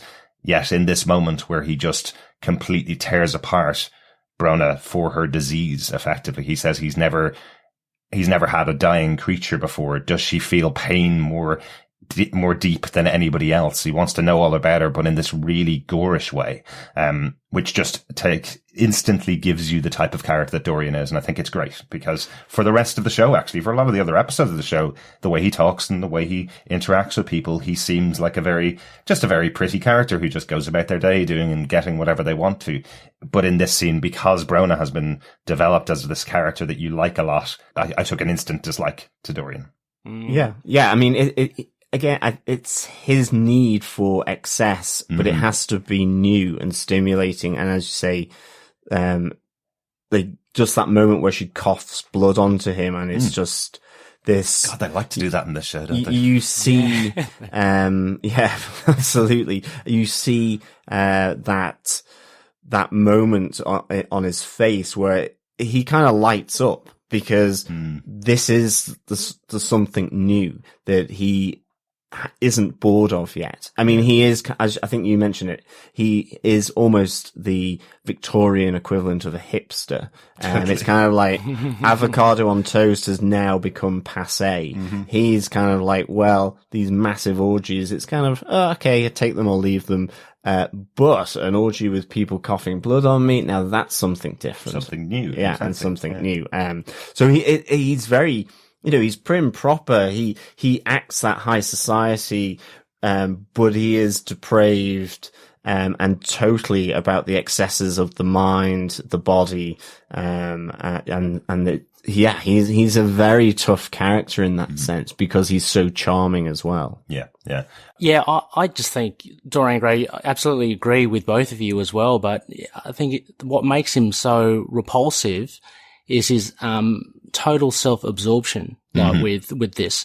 As you mentioned, John, the excesses, but he has no regard. He has no regard for Brona's condition or how she is feeling with her, her condition as well. It's all about feeding what he finds interesting, what he finds nice. And that is, I think, the core of why he is such a despicable character. And he is all about the excesses as well. But, so I was like you, Derek, as well. I mean, as you say, he's a very handsome man, on the surface, and this is, pure Dorian Gray. On the surface, he's very good looking, but underneath, he's just a monster, really. It was a great introduction to him. Absolutely, absolutely, and just does anything for himself is very much it. And I just like the introduction to Brona here. I definitely wanted to talk about this character because I think she's so well played. Yeah. Every time she's on the screen, I think you kind of go, "Oh, I hope this week it's going to go okay for Brona." Well, I hope she's going to get some good news here. Maybe she'll find a person that will take care of all of her needs and bring her to hospital and take care of her. But unfortunately, she doesn't seem to be that character for a lot of these early episodes, at least. It's really weird. When I first watched this as well, I really didn't like her Northern Irish accent. It didn't feel right. Mm-hmm. I know what you mean. But in rewatching it, it feels absolutely pitch perfect now. I don't know what it was. It's from living over here for longer, John. Yeah, well, that's probably it. Yeah, I mean, it's just like, I love some of her turn of phrases as well. Just like, oh, my lungs are buggered, and so on. It's just really nice, but I think her accent is really good. But I remember first time round, I was thinking, oh no, I thought that was actually the weakest part of this series at the time, was her accent. But I don't get that at all, in this kind of rewatch at all. The great thing about this series, and we're only delving into episode 2, is that there is a sizable cast, and all of the characters are so intriguing. The great thing about what John Logan's doing is that he's paying attention to all of them, and none of them seem to. Sure, I mean, in this episode and in episode 1, Vanessa gets a lot of the limelight, but she does take a back seat in the subsequent episodes as well. Allows the others to flesh out their story, and I think he really does balance all these characters really well. And Brona is at the beginning as well. I found her, like, you know, because she wasn't one of the classical characters of literature, I was the least interested in her, but she has a very compelling story. And we'll get to it later on with episode 3, definitely episode 4. I really find it quite interesting. So Yeah, absolutely. And as you say, I think that's one of the interesting balances that Logan does with this show. Effectively, Dorian Gray is not a central character. He shouldn't be. He's not part of the team. He's not going after the supernatural. He is supernatural in himself. He's a peripheral character that is brought in and brought to the forefront whenever is needed. But I do like how they do that with many characters over the course of the show. I think it's really fascinating. That's it for my big point for episode 2. Any notes we haven't talked about in the episode? I've got a few. Okay. Again, coming back to Dorian's pornography, it sounds like I'm obsessed, and I'm not. I can absolutely put that up front, Penny Faithful. But certainly, the interesting thing I'm going to pull out of it is that there's a long history of this in Victorian society, based around Holywell Street. And it was called the home of the dirty book trade. Nice. And it's kind of quite nice because as well, Penny Dreadful in terms of the title is about these small, almost precursors to comics in a sense, these horror, novella, being thrown out and we see being turned into plays, as well, that were consumed, sort of en masse, almost like a proto, magazine. And it was same. So just that element, for me there. Yeah, we do get our first mention of Penny Dreadfuls in here, don't we? We hear from the police officers that are investigating the murders that are going on. They mentioned this sounds like something that comes out of those Penny Dreadfuls. Yeah. So it is something that is a mass market production of little horror stories to scare you before you go to bed kind of thing. So I like that they mentioned it within the show. Exactly. And that's kind of, there is another attack here in the park with the lamplighter and the lady eating the apple as well. So again, these attacks that happened in the first episode are kind of continuing. Yeah. There is a really nice moment where we see Ethan at the site of the first attack with the police there as well. So again, just connecting him to that scene and what curse he may have. I have to say, I kept wondering after that opening scene this episode where you see the hand, so the arm ripped off and the hand just sitting there with the apple, and I was wondering, is this going to be the way the show goes every episode? We're going to open with this slaughtering of some character that doesn't look like they're going to get slaughtered, you know? Yeah. Is it just going to be that every episode? The first episode being, you know, the mother and daughter getting slaughtered, and then this episode just a woman eating an apple on a bench gets her arm torn off. So. And something just around the séance as well, that, and it connects back to episode 1. It's kind of informative again of Malcolm's character, I suppose. where Vanessa asks through his son's sort of medium, did you name a mountain after me? And we know the answer is no, because we have in episode 1 where he says, I named a mountain after myself. Yeah. Despite his son dying on that trip through dysentery, probably because he needed to be there to prove to his father that he was capable and an explorer. So again, just to like connect that to his character. And I like that. Now I named it after myself. Basically. So, pretty low blow there from Malcolm. And then I suppose we do get a little more flesh on the bone of the Egyptian mythology as well. This idea that, the cojoining of Amunet, and Amun-Ra forebodes the end of man, effectively. And I think Mr. Lyles talks that, don't tell her this because who wants to know that they're being hunted by the devil?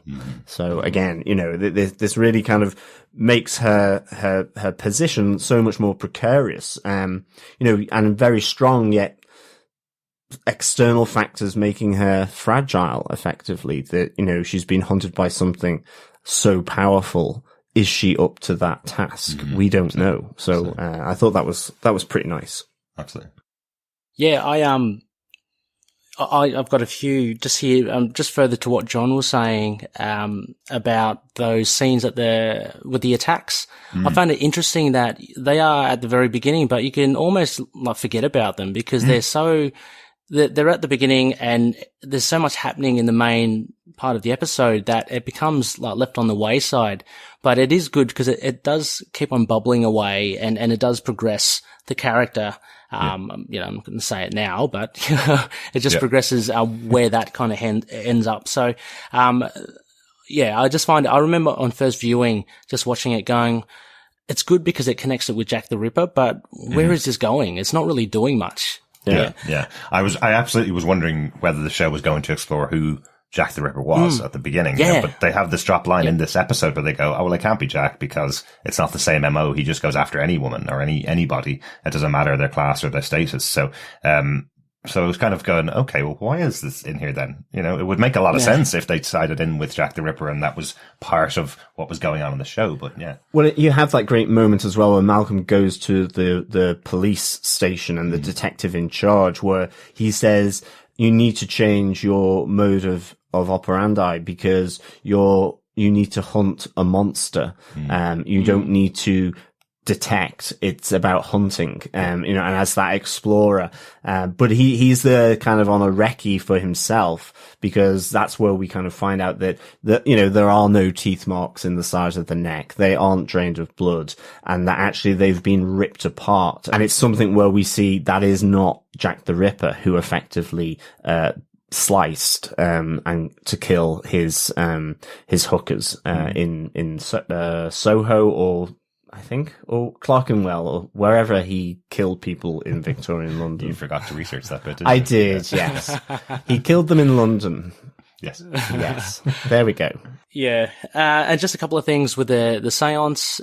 I think, Derek, you touched upon it as well. Very popular during the age and as you say, John, this underbelly of the Victorian era.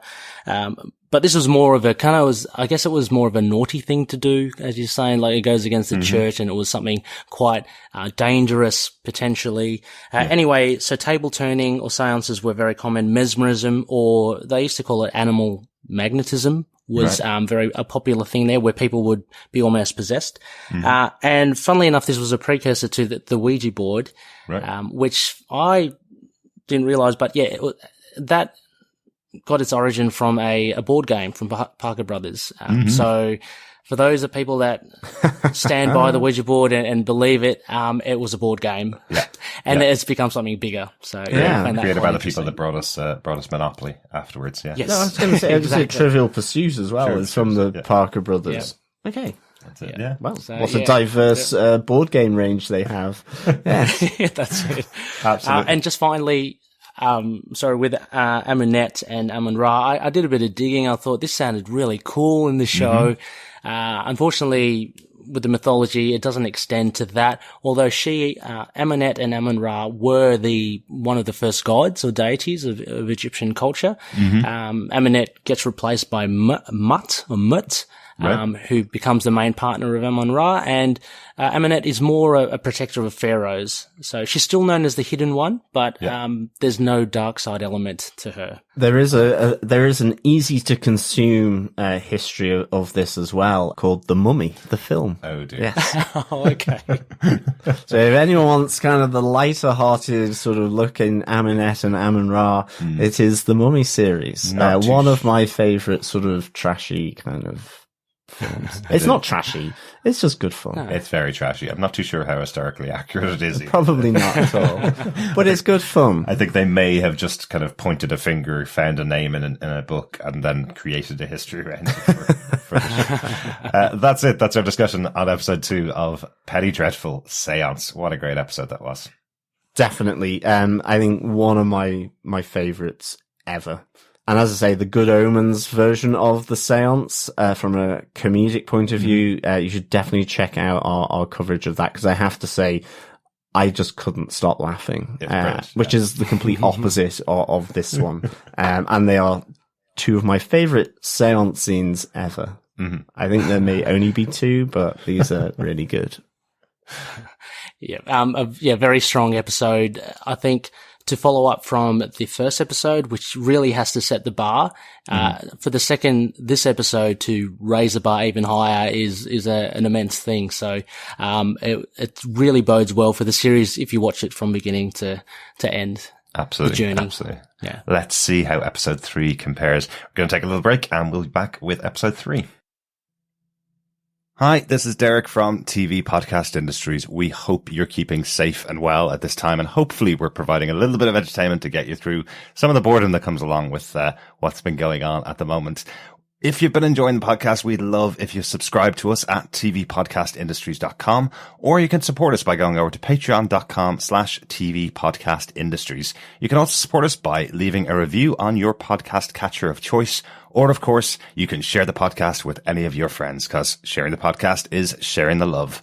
Remember, we've covered many, many shows over all the years that we've been podcasting. We've covered things like Gotham, The Boys on Amazon Prime. We've covered Pennyworth, Daredevil, Jessica Jones, Agent Carter, Luke Cage, Iron Fist. So if you've enjoyed the coverage that you've been listening to, hopefully you'll check out some of the other shows that we've done. And we've got lots more to come. And thank you, as always, so much for listening. Welcome back, Penny Faithful. We're here talking about episode 3 of Penny Dreadful, season 1, Resurrection. I'm one of your hosts, Derek.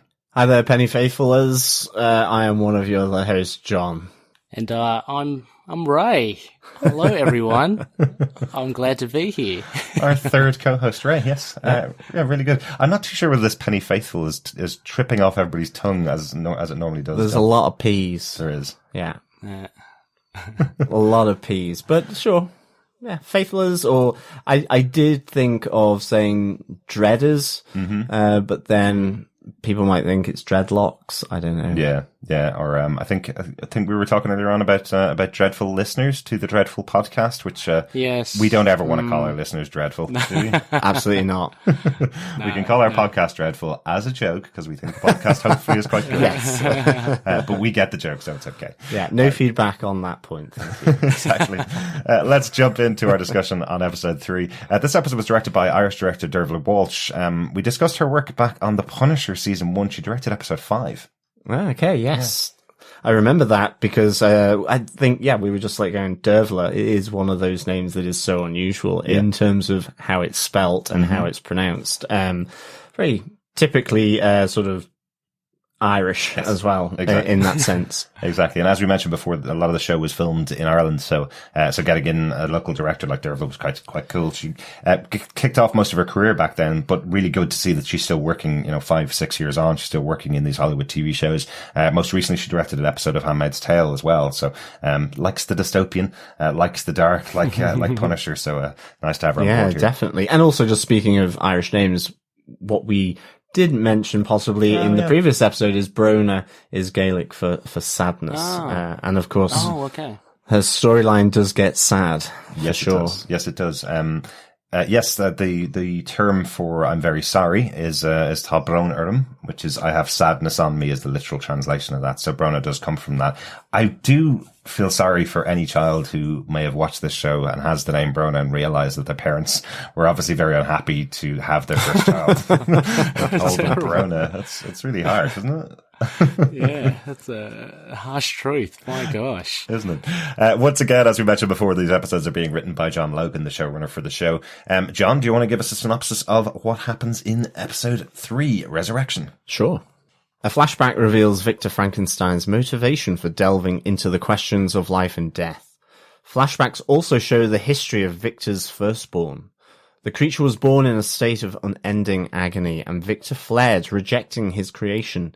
It eventually came into contact with actor Vincent Brand, who gives him a job working with the stage equipment and rigging at the theatre. He has a very particular request for his maker, a female companion. After her experience at the Séance, Vanessa continues to have a spiritual link with Mina, who is desperate to be saved from the creatures around her. It leads them, including Ethan Chandler in need of money, to London Zoo, where they have an encounter with wolves, among other creatures. Yes, London Zoo, or the Phoenix Park in Dublin Zoo. Yes, one or the other. It still looks like a Victorian zoo at the time, so it's a nice location for that scene, and also a really interesting moment here with Ethan as he quells the oncoming wolves, the oncoming pack.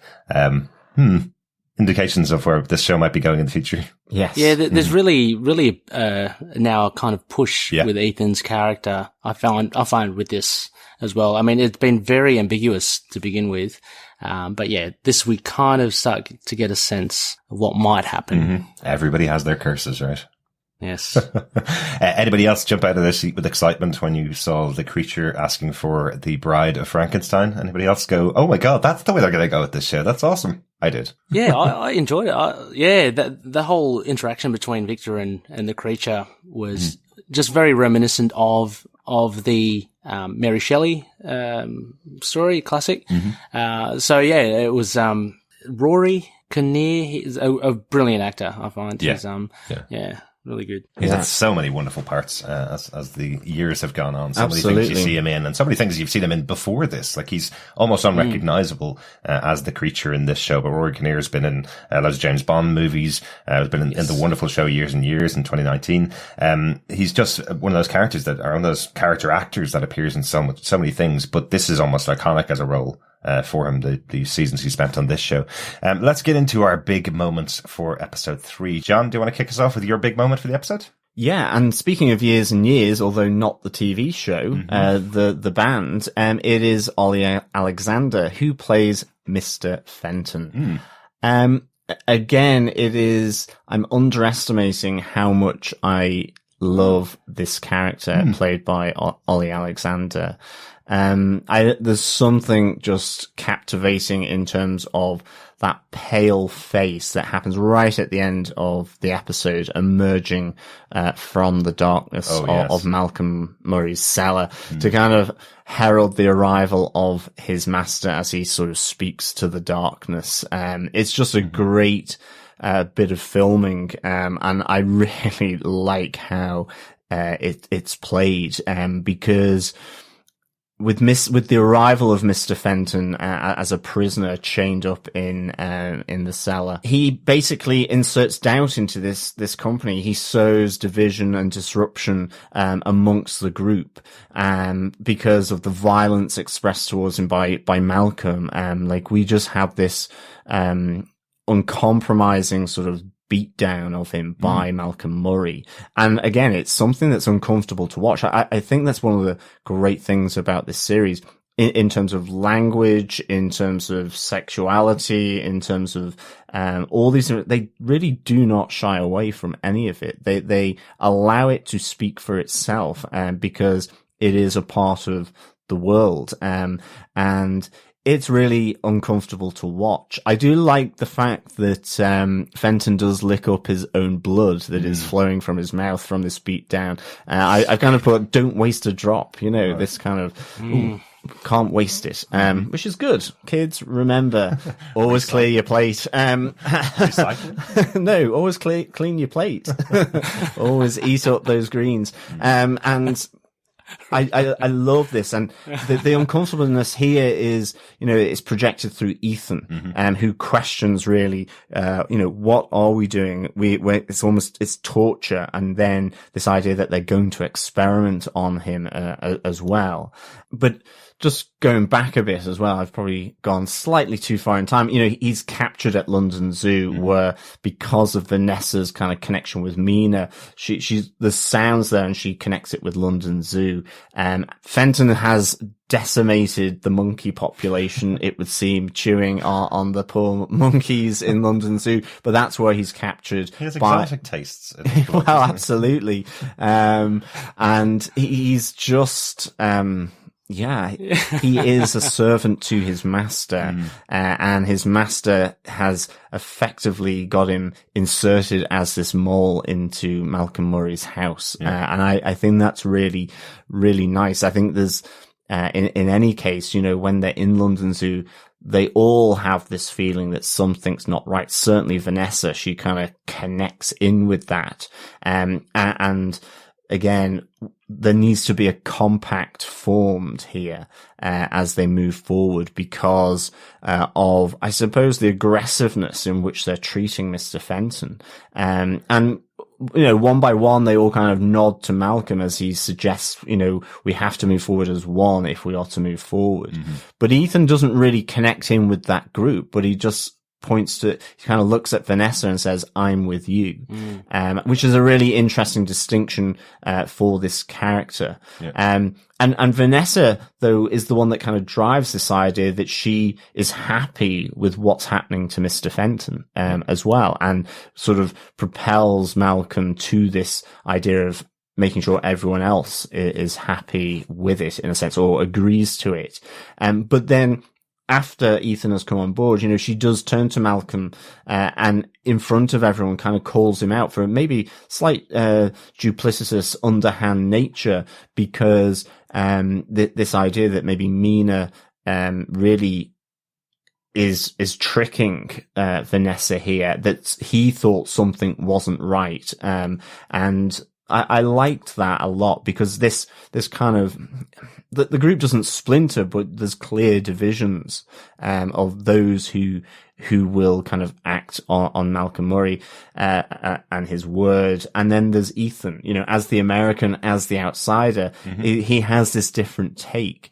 And I thought this was all really, really fascinating. And I just think the way Ollie Alexander plays Mr. Fenton, because he's the driver on this, really you just completely buy into it. I mean, I think his turn of phrase, I love the fact, that he goes, well, I know the name Vanessa. So he knows about Vanessa Ives, and everyone's, why, how is that? Again, he's troubling. He's, he upsets the apple cart here, and that is really good. I think another character, the youthfulness of Fenton, it's another interesting thing about him. He's supposed to be kind of the street urchin on the streets of the Victorian era, and he's been brought in to be this monster effectively. So there's almost that point where the rest of the characters want to save him from this affliction that he has, because he is such a young kid effectively, but he's actually got a violent tongue on him, and he's got a violent reaction to everything that's going on. He doesn't want to be saved from this. He knows he's now immortal. He knows he now has this power in him that none of them have, and I love how he plays it. He's such a fascinating kid on screen. Yeah, I think if you eat monkeys, I think it's pretty hard to to save that person. Really good performance by Ollie Alexander as well, and a point of interest for his character Fenton, because again, it pricked my ears, because again, that's just like one step closer to, the big bad Dracula. So it's alluding to that again, cause he's very much featured in obviously Bram Stoker's Dracula and in prior movies. Very interesting to see him in here. And the dynamics with the team, it starts to you start to see where people are forming their, I guess, alliances with. I find it very interesting that Ethan and Vanessa, Ethan's kind of drawn to her. I think maybe because she's the one that kind of recruited him. There's something there, and that's just the start of, we'll see it later on in the episodes, but there is a dynamic between the two. I mean, we saw it with the, with Vanessa telling him about the demi-monde as well. So, there's just something there that I found quite interesting, how he sides with her, although what you're saying as well, she may have been influenced by Mina. She's actually, promoting this sort of behavior towards Fenton. So that's quite interesting. Yeah, definitely. And I like that moment around the fireplace where, you know, they kind of form this compact, you know, I think Malcolm says it's not for the weak or for the kind. But, you know, you have a bit of a standoff between, Victor and Ethan as well. You know, Ethan kind of this hustler, sort of very confident, this gunslinger, and Victor being this sort of almost sensitive poet and scientist. But Malcolm again says, it's surprising to see you suddenly averse to violence to Ethan, and Victor just says that's because it's not towards the Indians in North America. And he has a really interesting line that, you know, yes, you pacified the Red Indians to extinction. It's just that kind of whole notion.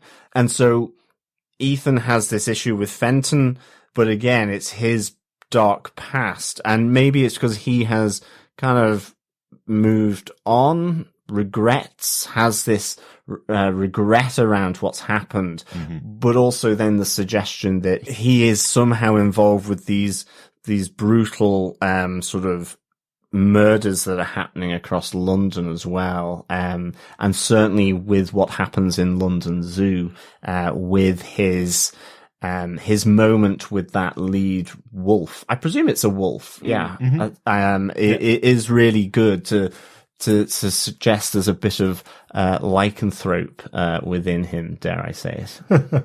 He could Spoilers. He could be part Aussie as well. I mean, I got a very Crocodile Dundee vibe with him just doing the taking down the water buffalo. Fantastic. Yeah. Absolutely. He's just well trained with animals, John. That's all. He's a dog whisperer, a dog handler. There you go. Wookiees. Overall, that's it for Fenton? Yes, it is. But I think just my final part on this is, you know, I really wanted to add Mr. Lyle as well, because I think the supporting cast here, they all have their moment. And I think none more so than Fenton. He's in 2 episodes and I absolutely adore this character. And I've never really been drawn to the character in the other movies or anything like that.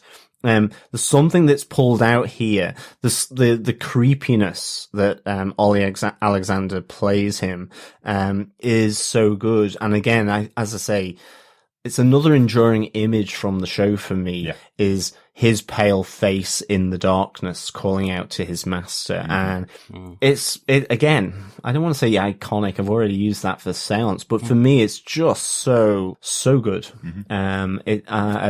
And I kind of get drawn into that. It's with music, with the imagery of it. I think that's a big player for me. I don't know whether I'm one of these people that, literally does not judge a book by its cover, but I buy a book because of its cover. I'm kind of like attracted towards that kind of thing. And here, the Dervler, in terms of what John Logan have done with the writing, that they've produced this character that is both a nod to the original book, but they feel to me as though they've just brought him on so much more as to how he inserts himself into this show for 2 episodes and that disruptive element to this group. It's really good. Absolutely. Ray, you're going to talk about another new character in your big moment. Yeah, I thought I was really taken with Vincent Brand. I thought he was really he brought a lot of warmth to this episode. Much of this episode was about the journey of the creature. I just want to call it out now, one of the big scenes that I really enjoyed was the birth of the creature. It was horrific. Just screaming, Absolutely. blood covered, reaching out towards Victor. It was really a terrifying kind of scene. And I thought, again, brilliantly done, brilliantly shot. But we see a lot of struggles that the creature, he is basically abandoned, but he is taken under the wing of Vincent Brand, who, doesn't mind a little tipple himself.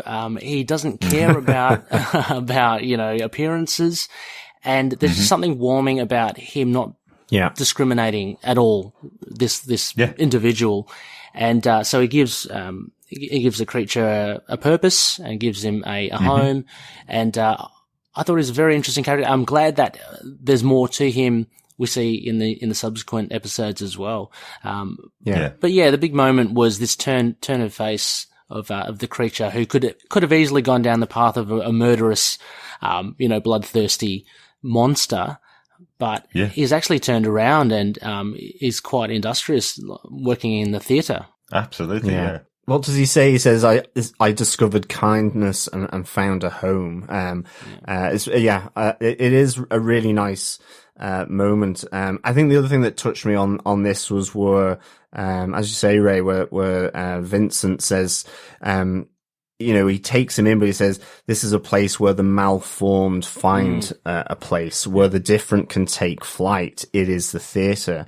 I think personally, I find that quite important. I think, in terms of the diversity in the arts, and I think it also connects with Mr. Lyle in the sciences as well, that his eccentricity, his flamboyancy, probably wouldn't be tolerated down the mine or in the steel furnace or in the cotton mill, but it is where they can thrive in that time as people of whatever Vincent says malformed or of different persuasions, and that is and in terms of that kindness element. And it's also nice that the show provides that, I think, as well, the light-hearted moments, because otherwise we get a lot of blood. It keeps the balance to the show. Absolutely. I think that's a very important line as well, because with it, he just assuages anything that the creature may have feared or may have doubts with, and it's just such a comforting thing to say, I find. So again, it just shows Vincent Brand to be just basically a really good dude. And I really like that. So it's just that instantly welcoming type of character that he is. And I think it's really important because, again, remember, these are all love letters to Penny Dreadfuls, and the simple nature of the Penny Dreadful is, 3 pages in, you meet the monster, and then by the end, the monster is defeated. That's kind of the central premise of it. Here we're introduced to the creature in such a violent way in episode 2, and we hear his backstory here and how he's been created.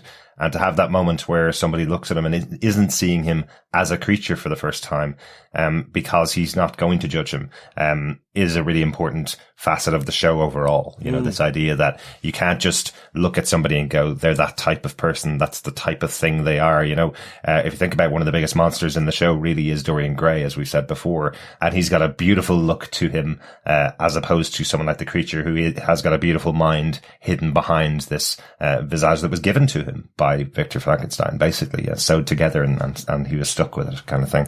That kind of leads me on to my big moment really for the episode, because I'm also going to cross over a little bit with your point, Ray, because I think the history of this character, the creature, who is not named as of yet, a very big point for him really is that Proteus, the other version of the reanimated man that the Victor Frankenstein created, was named very quickly, chose his own name for himself, whereas the creature is left being the creature.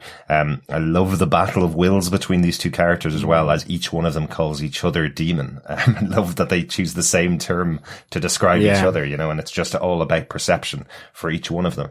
And understandably, the perception of the creature to Frankenstein is that he is a total monster, because not only was he brought back to life without asking for it, he was left alone because he was scared and screaming in the lab and scared off Victor Frankenstein, who left and moved to London, left him behind in his lab, locked the door behind him and ran off to London, This person that wasn't allowed to have any moments of explanation as to what he was doing there is just left alone with a pile of poetry books, a bed, and that's it. And he had to learn to see who he was. He used as he said, the window to the world, in the room to see what was going on outside until he felt comfortable enough to leave and comfortable enough to create his own persona. And I think that juxtaposition within his language and his tone as to the way that he's created is such a great character, I suppose, the way he's able to match Victor Frankenstein in terms of the language he uses and the poetry he uses, because he spent time studying the things that Victor Frankenstein was in love with. He seemed to be hopeful that he was going to impress his creator when he eventually met him, until he realized he was being left alone by this awful, awful man, basically. So, so that's where he's developed as a character. And I think it's a really great take, on the creature, on the monster. Yeah. Yeah. I think with that interaction between Victor and the creature, you still get behind the creature even after what we saw in episode 2, what he did to Proteus. It's a very, fascinating thing that we actually turn around, and I wouldn't say rooting for him, but he was making very compelling points to Victor. Absolutely.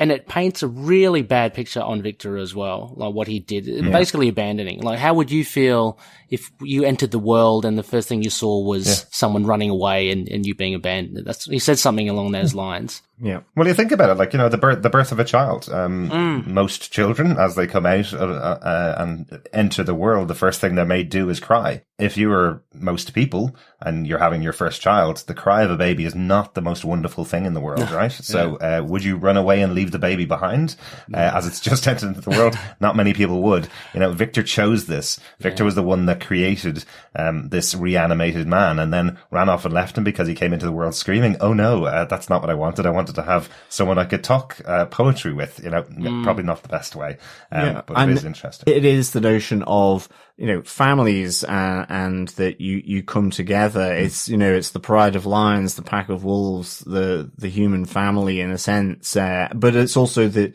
there are people that don't have that. And you see it in nature. That I think, what was I watching recently where a bird that's like, I don't recognize you as my chick if you're not on the nest, or something like that. With this though, it's probably just, what have I created? It's that abomination. But I like that motivation is, the monster says, my first experience was to experience rejection from my creator, effectively. Yeah, exactly. And I thought that was really good. I really like the fact as well that, as you were saying, they both are calling one another demon, and obviously, who is more demonic, the monster or the person that created the monster, in that sense. But I like the fact that Vincent names him Caliban, from Shakespeare, which is a really nice moment. The person that gives him and discovers kindness, or allows the monster to discover kindness, gives him a new name, which is nice, as well, I think. Yeah, absolutely. So I wonder, moving forward, do we call him Caliban, the monster, demon? So any one of those three, I reckon, is good to go. Caliban's definitely more polite. Yeah. But while I do side with him in this argument with Victor Frankenstein, there is also a sinister side to him that we can't ignore. There is that moment when they're having that discussion, between the two of them, and the creature has realized his nature, I suppose. He realizes that immortals are the future because everybody else dies and they don't. People like him, people who are created and don't die. I love that he compares himself to the Industrial Revolution. Yeah. He says, people like me are steam engines and modernity coming in to flatten the rest of you, effectively. So we will outlive everybody else. And that's why he makes his request. That's why he makes the request for somebody else immortal, a bride of Frankenstein that can live through the life with him and will be a companion to him, because everybody else is going to die and he can't live eternally without a companion. I just think it's a really good positioning of that central part of the Frankenstein mythology, I guess you call it. Yeah, I think this is really interesting. I love how he phrases it as well. Again, it comes back to the dialogue in this show, where he goes, I am modernity personified, not the antique pastoral age. And I really like that because, Victor is a scientist, but he's also a romantic poet. Caliban absolutely goes with, I am modernity. I am the Industrial Revolution. I am the scientific revolution that will move you to one side. And I think that's really important in this period. And it's kind of why I like this show. It's why I like sort of books from this period, because of the social upheaval and change from the Industrial Revolution, urbanization, all this kind of stuff.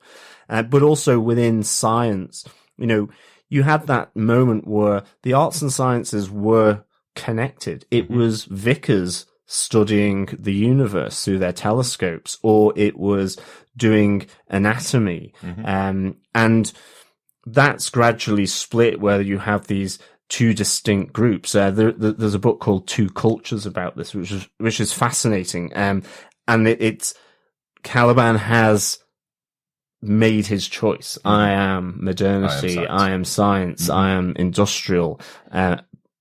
Victor is almost still of that time where he could conceivably be a poet as much as a scientist, or a vicar in, the parish church doing experiments. And I find that really interesting, here. And I like how he's so confident of his place in this new world, as the demon. Absolutely. Yeah, I love that dichotomy between Victor as the poet and the monster as modernity. I didn't pick that up, but I love it. And I like how, as you mentioned, Derek, he sees himself as the steam engine and part of the modern age. It really does give it a nice little spin to it. What you were mentioning, Derek, about the bride and how Caliban is not totally benevolent as well. I find it's something from the book, but it's obviously translated over here as well, in the fact that he's so alone, right? So you can still sympathize with him, because he's an immortal. He needs someone, but he is in effect asking Victor to curse someone to live that terrible life as well. Previously, what I mentioned about Dorian Gray in the previous episode, about him just being kind of self-absorbed and not really caring about the other person's feelings. It's kind of like that here with Caliban. Although in this instance, you can relate to him, because if he's going to be wandering the earth like Melmoth, just for centuries, he'd want a company. He want a companion. Absolutely. So very, very complex character. And again, testament to Shelley's brilliant story. Yeah, absolutely. And again, a massively complex character based on something that, what's our image of Frankenstein, the bolts in the neck, rar, rar, rar, I'm going to kill the villagers, is basically all we have from, Scooby-Doo all the way through to the movie versions of this character. It's the monster has never been someone that you would sit down and say, have a poetic discourse with about the future and the past and science and modernity. I love how they've twisted that once again for this show. Really good. Yeah, that's my big point for this episode. Any notes left? Absolutely. Just further to that last point as well, with the creature, Frankenstein's monster, reference to Kenneth Branagh's Frankenstein with Robert De Niro. That was I found a very great, or intriguing depiction of the monster by De Niro. For me, a lot more terrifying than Caliban here currently. Yeah. But still had the same sort of sympathy, with his plight, I guess. Sticking with Caliban, one of the quotes from the episode was very reminiscent to me of Shelley's novel. He says to Victor, "You have not known horror until I've shown it to you." A very deep threat, I think, as well. Yeah, and that reminded me of this beautiful quote from the novel. "I have love in me, the likes of which you can scarcely imagine, and rage, the likes of which you would not believe. If I cannot satisfy the one, I will indulge the other." Just beautiful writing. Absolutely. Yeah. And also, just to sort of continue that, I think, Ray, as well, there's a really nice line from Victor. He goes, "If you seek to threaten me with life." This idea that he would embrace death, in a sense. And I think one of my notes is, I think the young Victor, obsessed by death is probably not right, but just influenced by death from Bradshaw, his dog. And I like the way they walk through the daffodils again, another little nod to Wordsworth. Yeah. And then coming across the maggot-ridden Bradshaw. Yeah. And then his mother, who coughs a hell of a load of blood up onto the young Victor. I think that would probably destroy my life as well. I'd probably kind of, whether I'd go the same way, but yeah, again, another load of blood in the face from his mother. I know it's a weird thing to point out, but the next scene for him to be wearing a white shirt after that, I thought he'd probably choose something different. A red shirt, maybe. I never ever want to wear a white shirt again after that moment. And the Grand Guignol Theatre that Caliban finds as his home from Vincent is reference, I think, to the theatre of the same name in Paris, which was very well known for graphic and amoral horror shows. Right.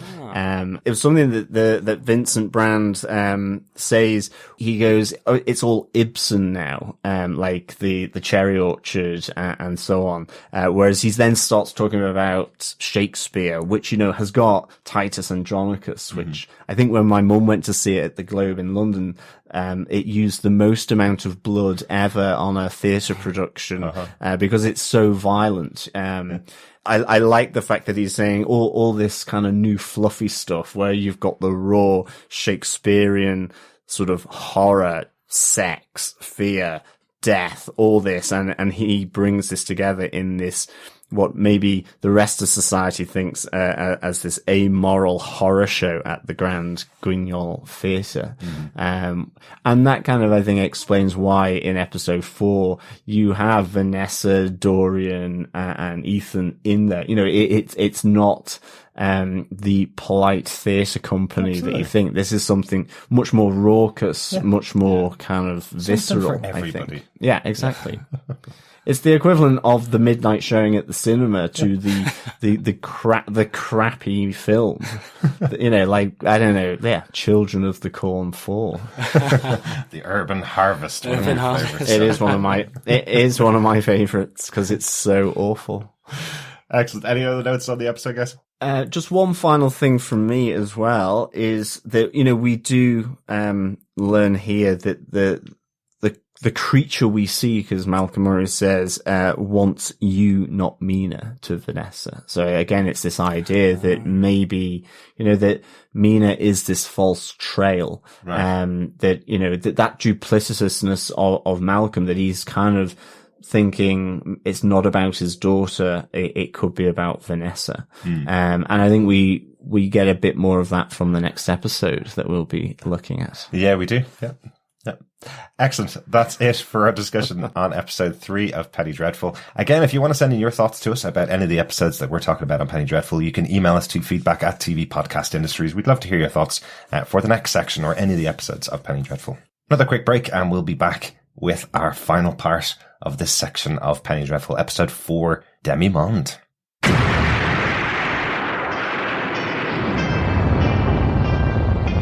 I am Connor from the House of L. And I am Ray from the House of Zod.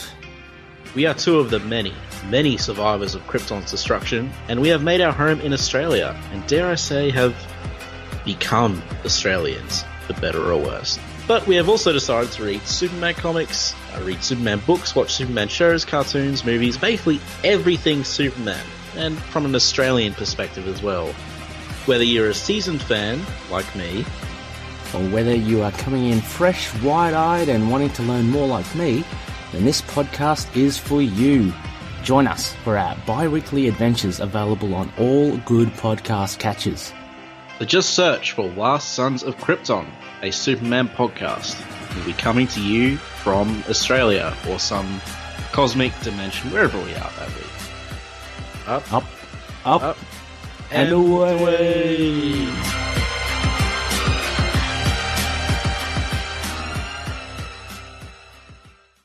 Welcome back, Penny Faithful, to our discussions about Penny Dreadful, Season 1, Episode 4, Demi-Monde. I'm one of your hosts, Derek, and I'm here with my dreadful co-hosts. Why, thank you, sir. Yes, I am here, one of your other hosts, John. And I am here. My name is Ray, and I'm looking forward to this episode for Demi-Monde. Excellent. Sorry for calling you guys dreadful co-hosts. That's fine. Hey, look, it works. You're a dreadful co-host. I am also a dreadful co-host. We're all dreadful. Exactly. Let's get straight into our discussion about episode 4, Demi-Monde.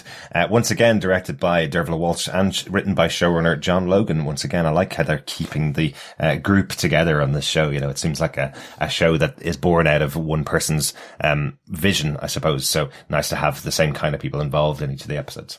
Yeah, maybe they'll become like the Rolling Stones, where in 90 years' time, it will be Dervla and John Logan still doing TV together. Mm-hmm. Well, we will find out in a couple of months' time when Penny Dreadful City of Angels comes out in April. We'll find out whether Dervla's back involved in that. Exactly. Show. Yeah, it'd be kind of cool. John, do you want to tell us what they gave us with your synopsis for this episode of Penny Dreadful? Sure. Frankenstein consults a hematologist, Professor Abraham Van Helsing, who finds the blood contains a unique property that prevents complete coagulation. Mm-hmm. He believes it assists in the eating of blood. Frankenstein begins experimenting on Fenton, the vampire they caught and are keeping in chains. Frankenstein is also having to deal with his creature, who wants him to create a female companion for him. Chandler takes Brona to the Grand Guignol Theatre. Gray is there, as is Vanessa, but it's Chandler he is interested in. Oh yeah. Another great episode here. One of the things that I love in supernatural stories is vampires. It's one of the things I've always loved reading stories about. And what I always love is when they get to the point of explaining their version of vampires, because vampires have some very basic ties between them over the years.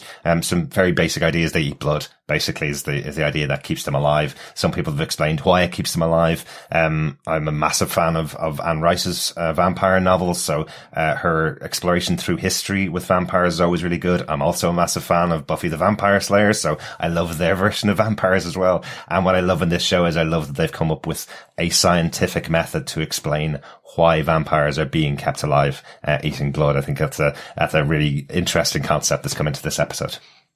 Yeah, it's another little tick in the box for reference to Bram Stoker's Dracula with Van Helsing. And I like how, because Dracula is, for all intents, one of the biggest classical monsters there is, and he takes a peripheral kind of position in this whole story, Penny Dreadful, and I love how they just kind of skirt around Dracula. Like we had Fenton calling out to his master in the previous episodes, and now we've got Van Helsing, who's the vampire hunter, knowing all this stuff about vampires. And I love how we don't touch upon Dracula himself, because I think in some ways, I don't know, it might cheapen it by having him just out there. Makes him such a bigger a force. And so so definitely I'm happy to see Van Helsing, and I love this explanation about vampires as well.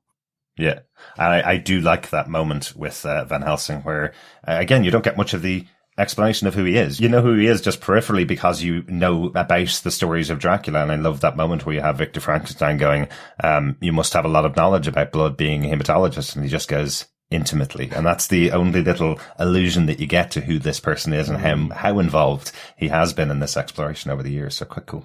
Yeah, and even just that he says about Malcolm, he doesn't know what he seeks as well, in that sense, which is really good. I do like the fact that his method for discovering the stain that reveals the anticoagulant properties is called Hannah's wink.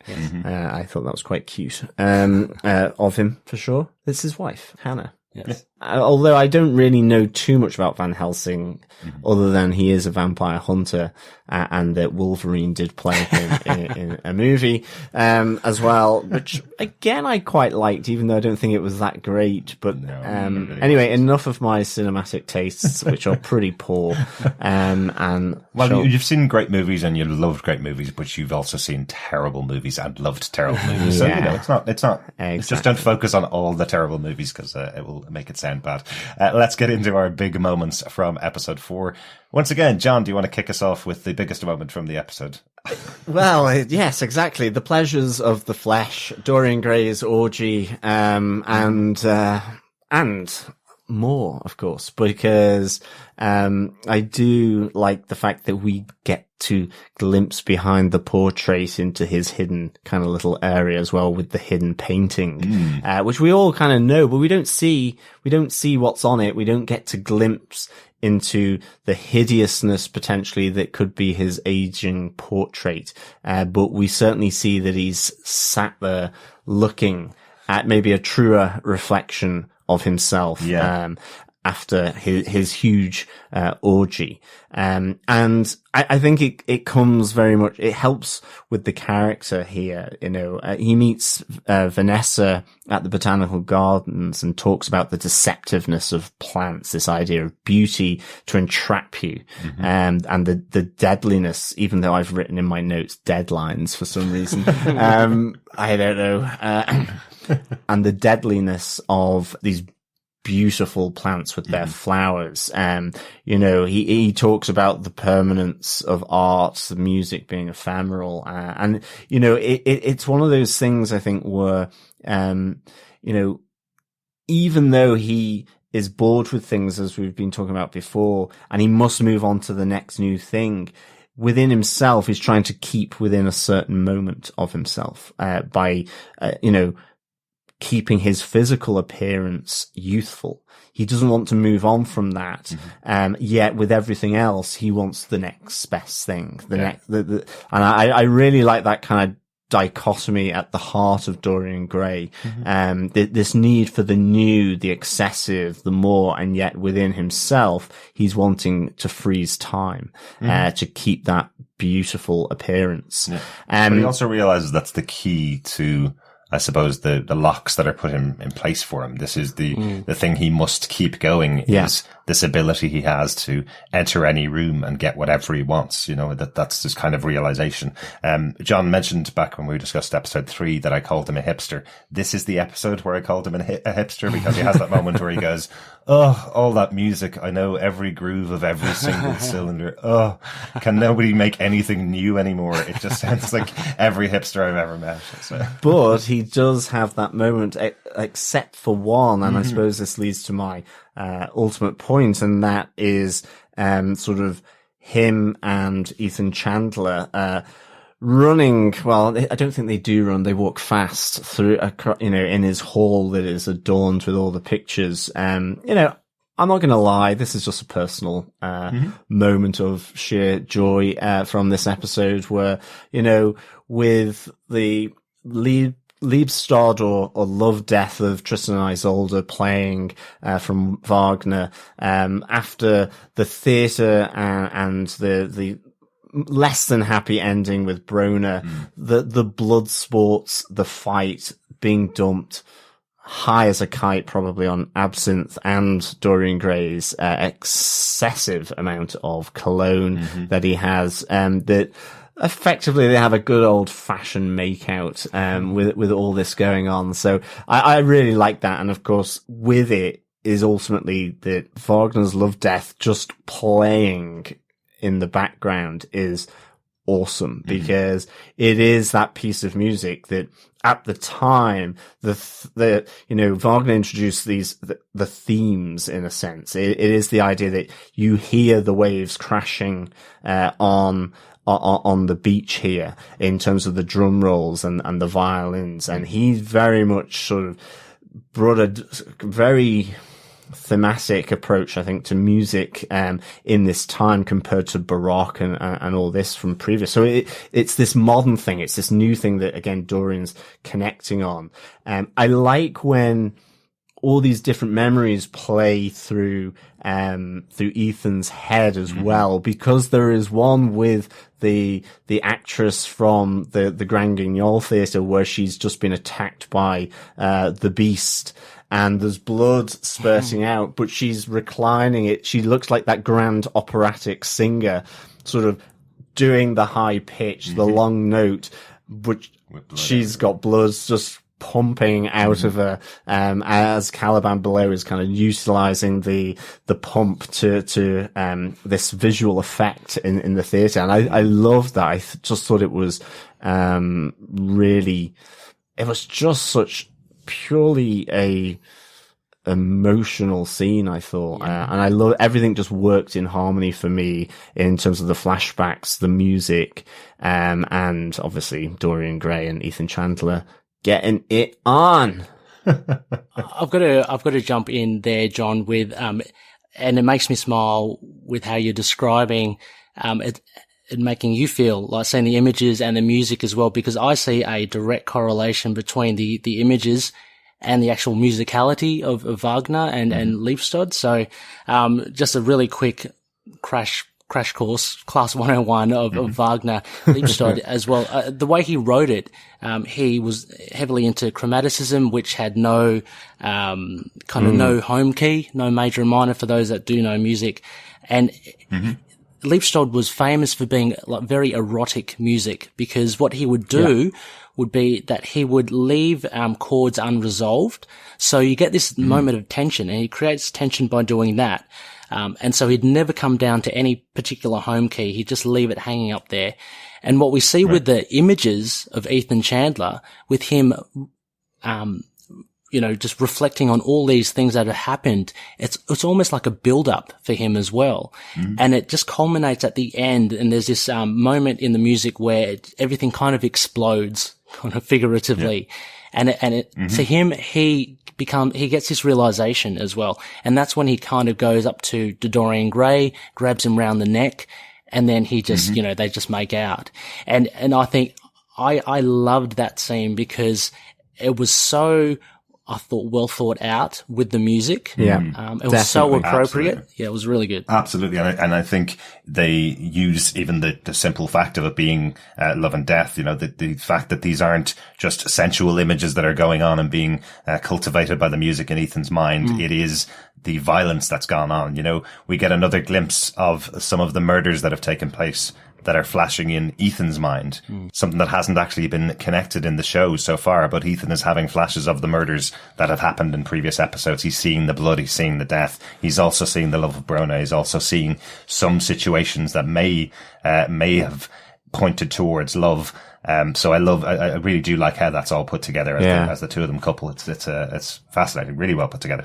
It's really good. I think, I remember first hearing the Love Death, and I was just like, it was nothing I'd ever heard before, and it was really incredible. And just how it sort of conjures up sort of images in a sense. I think the only other kind of composer I've had that with probably is Sibelius, the Finnish composer.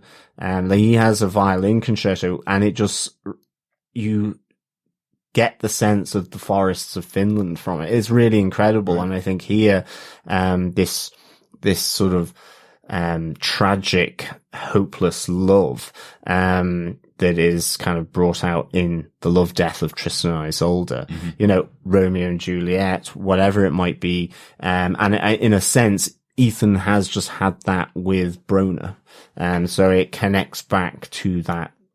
I won't go into too much because I do know that that's possibly someone else's big moment of the episode.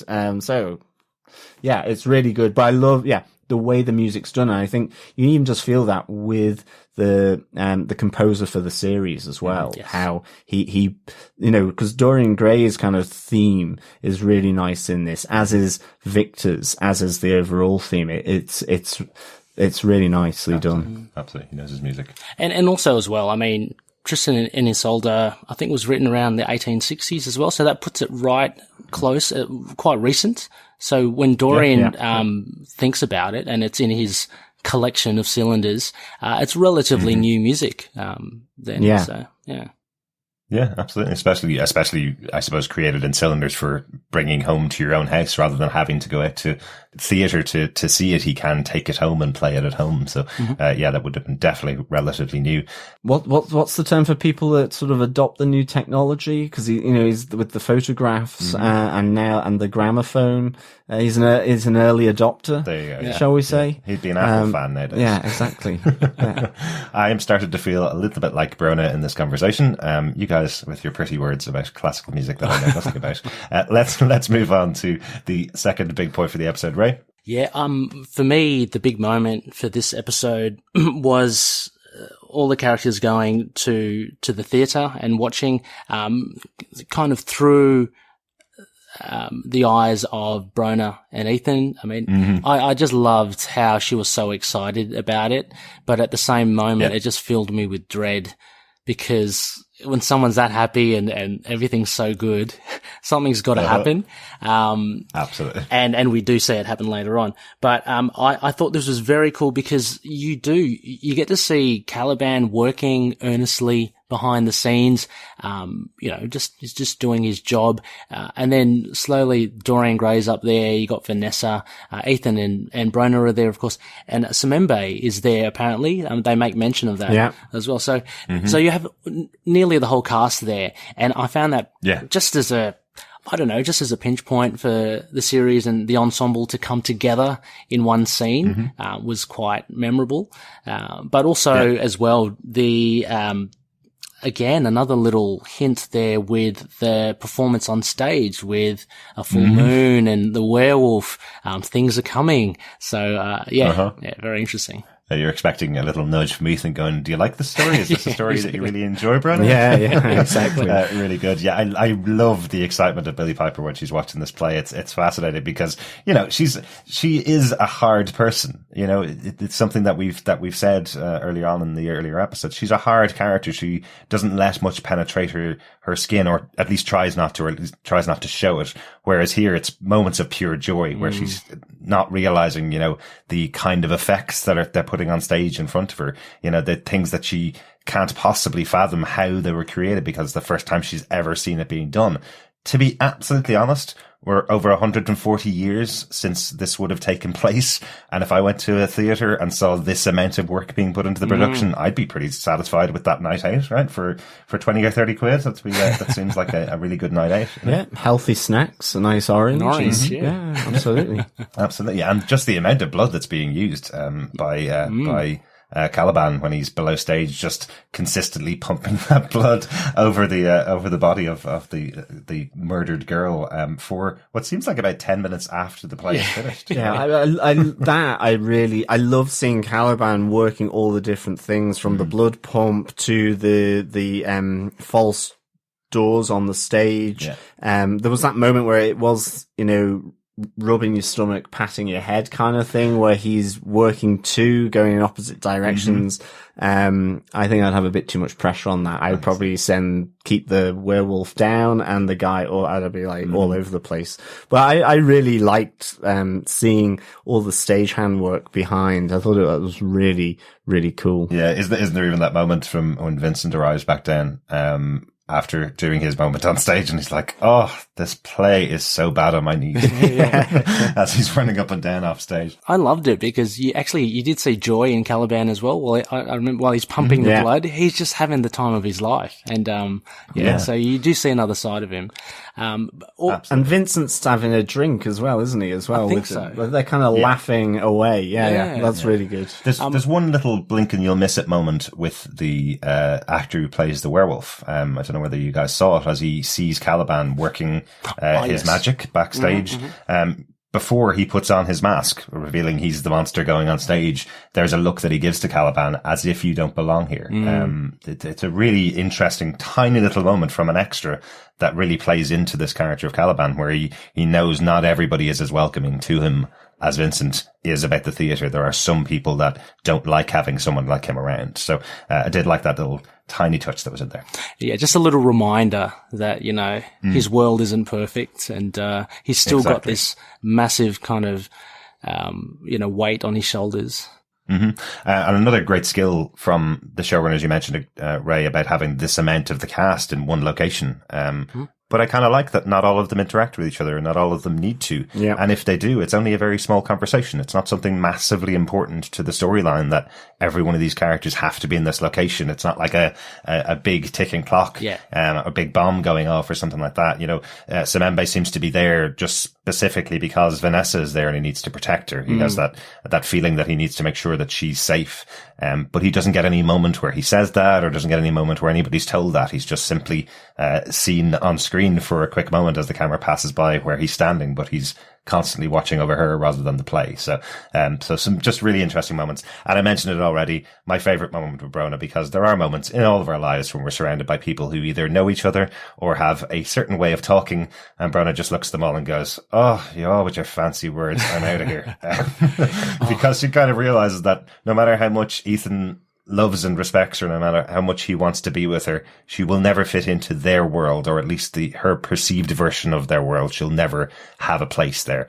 So she walks away from that table before even getting an invite. There's a lot of weight with that scene as well. Not only just that awkwardness of Brona and amongst the others, but the relationships between them all. I mean, they're all intermingled, and that just kind of actually made it even worse for Brona. And I think that's probably what set her off, to trigger off her insecurities, especially from her interaction with Dorian and her current interaction with Ethan. And as I mentioned earlier, unfortunately, it kind of goes pear-shaped, and she kind of self-destructs in that she pushes Ethan away, because she feels, I guess, filthy at having bumped into Dorian and then actually having seen Ethan interact with Vanessa, who's from high society. Very interesting scene. It's kind of like she has a reactive epiphany, ultimately, that this sense of being out of place, you know, an immigrant in the big smoke in London, the fine words, the different subject matter, and that idea of her feeling inadequate. But then with the consumption, even she knows that she is about to die. Well, that she is realizing, as dare I say it, the allegory for Isolde, that there is a death here, even though she loves him. And for her, it is to kind of break that up. She doesn't want that thing. So it's really, it's a great little scene between all those. I think it's really clever. Absolutely. And just, that moment of meeting the person that just treated her as something that is destined to die, despite, Ethan's assertion that he will spend every moment with her until that happens.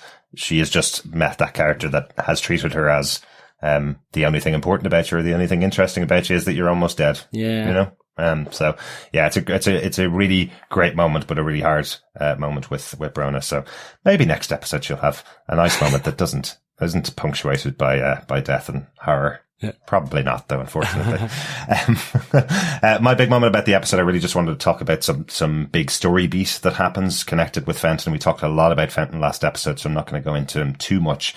But I kind of like this idea that the group of Malcolm and Simbene, Victor and Ethan, are trying to treat Fenton to take away his vampiric ways, using the basis of the investigation that's been done by Van Helsing. And just that turn in him as Vanessa arrives with, thinking that he's cured, it's just this kid sitting on the floor and she tries to roll him an apple across the dirty floor. Not very nice of her, but his response to her going, "Oh, I just want bats and rats and blood, you whore," to this character that he thinks is trying to help him out, and Victor's response to him just going, "Well, it's a process. He's not expected to be cured immediately, is he?"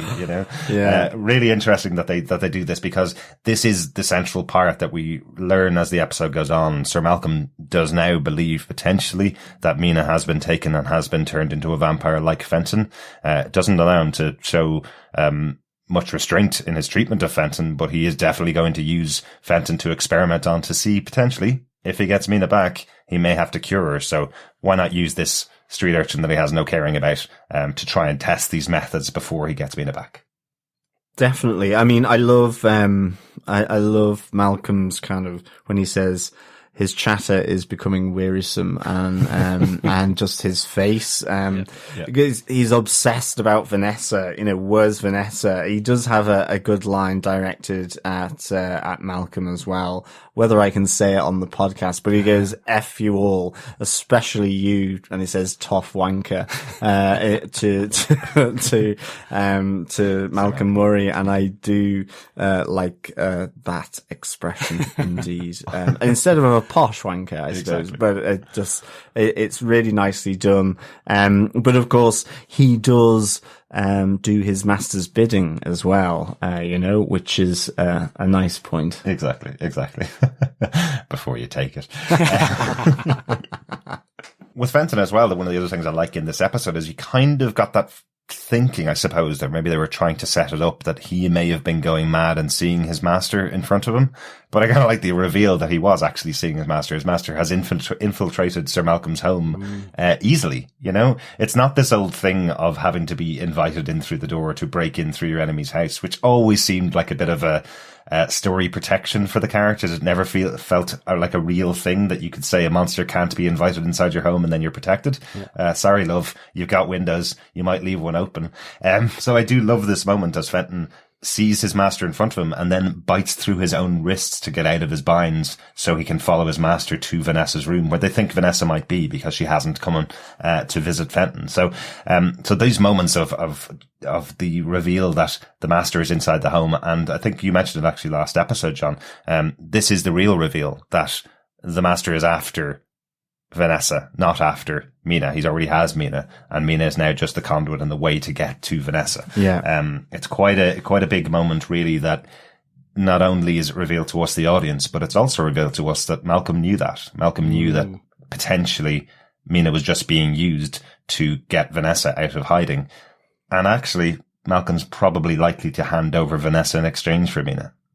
It's quite a big thing for these characters who we think are quite associated with each other. Yeah, it's an important thought. I mean, they have a very strange relationship as well. Mm-hmm. There's that one bit, I can't believe if it is in this episode as well, where Malcolm says to Vanessa, "You're the nasty and cruel daughter that I should have had."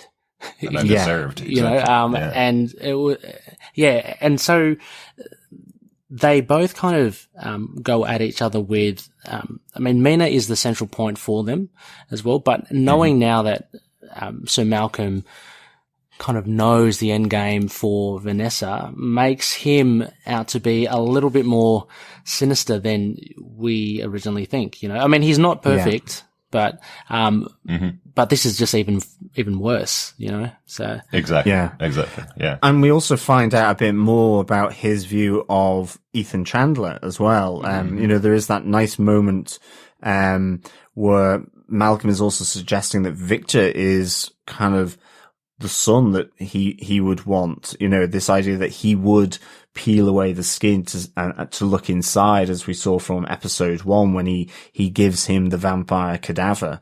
And he goes, Mr. Chandler is a finger on the trigger. You are not. That's an interesting, point of view as well. I think just bringing it back to Fenton as well, two things I really like after, he obviously disregards the apple. You have Malcolm and Victor talking about going to the butcher, going to the slaughterhouse, going to the funeral home to get stuff, and Semembe comes through with a poor black cat, which is like click. So we obviously, owning a black cat, had to hide our cat from this visual upsetment. Yes. It was just like, oh, okay, he just did that, because it didn't look like a dummy. It looked like there was a real cat, and then it was like, it was well done. So our cat was traumatized for a while. We are assured that no cats were harmed in the making of this episode. Our podcat. Yes, our poor podcat, Charlie. But I thought, oh, okay, but it was just a nice, light-hearted, well, can I say that? I don't know, probably not. It was a nice, not nice even, it was just that shocking moment, I suppose. But it had a dark humor, to it. I liked how Fenton as well felt like an insect crawling up the stairs behind Victor and Malcolm, just as they go to investigate the bumps and noises from Vanessa's bedroom, which was good. Yeah, I think also as well the appearance of the Master in the bedroom was quite effective because we hadn't seen the creature like that since episode 1, and. You know, for all intents, we've seen not that many monsters around. So when you do see it in the room, like in their abode, it was quite effective. Yeah, I love the design of the character. There's a character in The Lord of the Rings, the voice of Sauron, who has the similar style of look about him, where the lips are slit open, so it reveals more of the teeth than are humanly possible to reveal. So this moment, obviously, the vampiric characters, people that suck blood, teeth are massively important to those characters. So this design of him being able to pull back his lips almost 5 ways to expose his teeth is just such a terrifying design by the showrunners. So I really like it. So I'm excited to see more of him. But I do love that he has that moment as he's being approached by Sir Malcolm and by Victor, that he takes a quick glance at the crucifix on the wall as well. So a little illusion that maybe the crucifix is protecting people the way it's said to. So lovely touches in this episode, and I really do like the reveal that not all is as it seems. Yeah. And Vanessa is also being used by Sir Malcolm, who will do anything. He'll burn down the world if he gets his daughter back. So nice little points. Any other notes about this episode as we close out our discussion on episode 4? The only one I have, and it's Fenton's final word, which is mother. As again, that kind of awful kind of idea or notion that you get in your head when you see him fall back towards the smashed mirror, and you just realize that the central bit of woodwork that's turned into a stake has just gone through the back of his head. But his final word is mother, and I like that reflection because he uses it in episode 3 as well. He suddenly sort of becomes distracted and starts talk as though he's talking with his mother. And I like the reflection of it that as well. It's almost like in the same way that he uses master. Obviously, very similarly kind of related, but, does he see his current master just jump through the window as a mother figure? Is it kind of that kind of idea? Or was his mother pure evil and more of a master? But it's just that last kind of idea and moment through his head is, in relation to his mother. And how does that connect, or does it even, with the master? I don't know, but I just kind of like that element to it. Interesting, isn't it? Because the way I was seeing it was that potentially Master is the father figure in his life, and Vanessa possibly is the mother figure that he's striving to bring back for his master, almost the bride of Dracula, I guess. I actually thought it a third different option there. I thought that similar to you, Derek. The master is the father figure. The mother is this other figure, because Fenton says, "Mother, why does everyone want her?" And I'm assuming they're referring to Vanessa. So this is like Mother Evil. I don't know what she, and it could be allusion towards season 2 later on. Maybe. Yeah, but it was very interesting script. Or it potentially could be an allusion to Amon-Ra and Amunet. The two joined as one. Absolutely. So maybe Master is Amon-Ra and Mother is Amun-Tet. That's it. Potentially. The hidden ones, and they are hidden. So, yeah. One point I wanted to raise, I thought was really cool at the end, in that, underground dogfight or whatever it is. I found the really cool parallel there between Flash Jack decimating the rats and Ethan. Oh yes. And then Ethan being approached by those other gentlemen, and so you have these two fights happening in parallel. And again, a little tidbit there towards the dogs and, wolfish nature, and Ethan, entering that fight as well. So yeah, I like the two. Yeah, I did. And a primer for what's to come. It's got the adrenaline going, Yeah, I do kind of wish that Ethan had taken out those, foppish. I did as well. Gentlemen. Yeah, me too. Like like the dog took out the rats, because they are the rats of British society. That idea of, you're not even welcome here, America. Yeah. We do things the way we want to do them, and you don't even know what that is. And then they start beating on him and piling on him. So yeah, I love the scene, and really, once again, the production and the editing of that scene as you see what the fighting is doing to Ethan. And the only reason they're there is, once again, you know, we find out from Dorian Gray, this is a thing he used to go to that excited him, and it doesn't excite him anymore, because once you get used to these things, nothing exciting about it, off I go again. So another disaffected youth in Dorian Gray.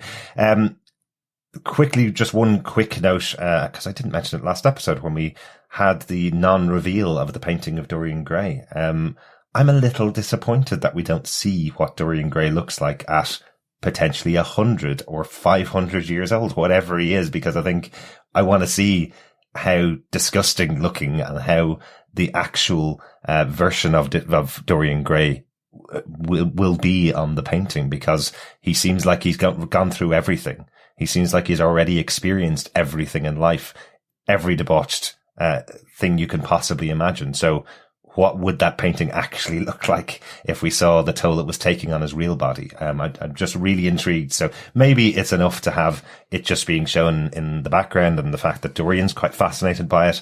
But now it makes me want to have the camera just go around the other side and see that painting. Yeah. Oh yeah, definitely want to see it. Definitely. Let's leave it there for our discussion on episode 4 of Penny Dreadful. Overall, guys, what did you think of the first 4 episodes of this show? Ray, as our guest, do you want to kick us off? Oh yeah, I just thought it's very strong, a very strong show. The first 4 episodes, it has you invested into the stories. There are a lot of things happening, but in no way do you get lost in the characters as who's who, because they're quite well defined. I mean, if they're not well-known literature characters, you do get to understand them quite quickly.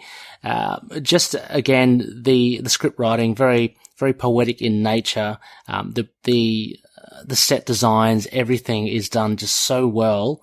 And I think, John, you touched upon it before about, there's no holes barred with the violence or the language or anything like that. And that kind of always keeps you on edge, because it's a foreign time for us. You know, we don't live that during that era. So anything can happen. Like, you know, things are a bit more barbaric then, or a bit more primitive. So yeah, it's a very strong series, a very good start to the season. Excellent. John, overall, what's your thoughts? Well, if I was to give it an out of 5, I would give it 5 Hannah's winks out of 5. I just think this is gorgeously shot, acted, and written. It's so rich in detail. It's unrelenting, and it's complex. There's no easy answer. There's no good versus evil, in that sense, even though it is at its heart good versus evil. And I think there are great supporting characters in this, that surround the wonderful central cast. I think Mr. Lyle Fenton, and also, Vincent Brand as well, the theatre, owner, are just absolutely great around this central cast. And I think, Eva Green for me just shines as Vanessa Ives in her performance. The word I've used to describe it would be dangerous.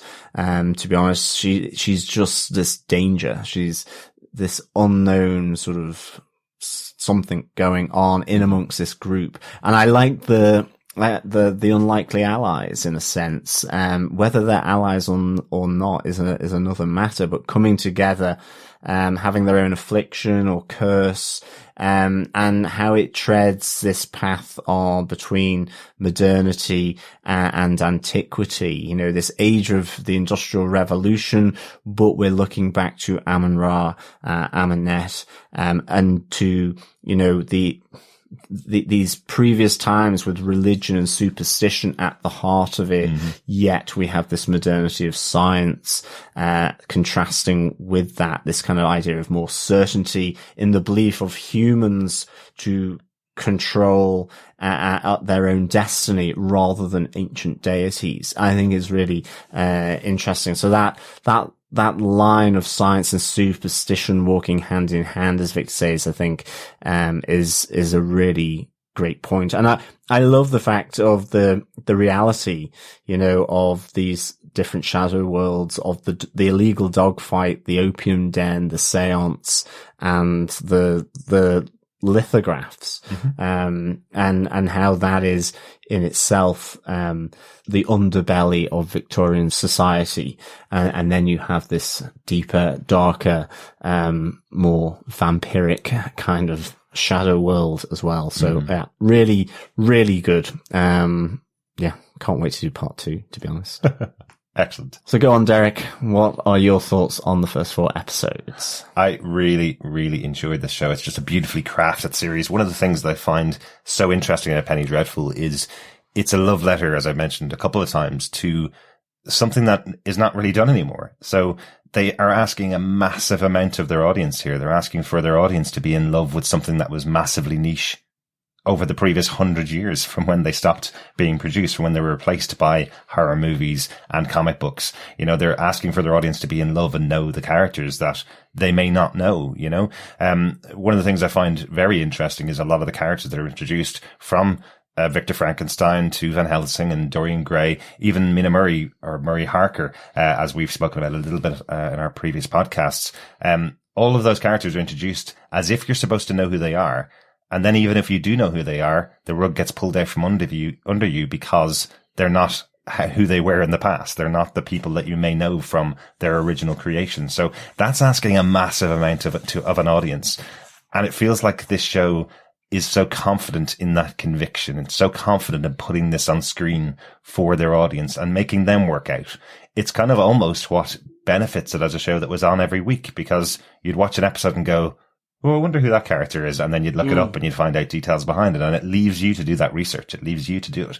And when you do that research, as I say, then the rug gets pulled out from under you, because it's not exactly the character you were thinking it was. Actually, this character is evil and they were good in the past. Actually, Mina's never going to be saved because she's a vampire. That's completely different from the damsel in distress that was in the original novels and the original movies, you know. So I really like what it's done in the show and how it flips everything on its head, and gives you those entry points so that you can kind of piece things together, but always keeps you on the edge of your seat throughout all 4 of these episodes. So really, really enjoyable show. I'm really excited to get to part 2.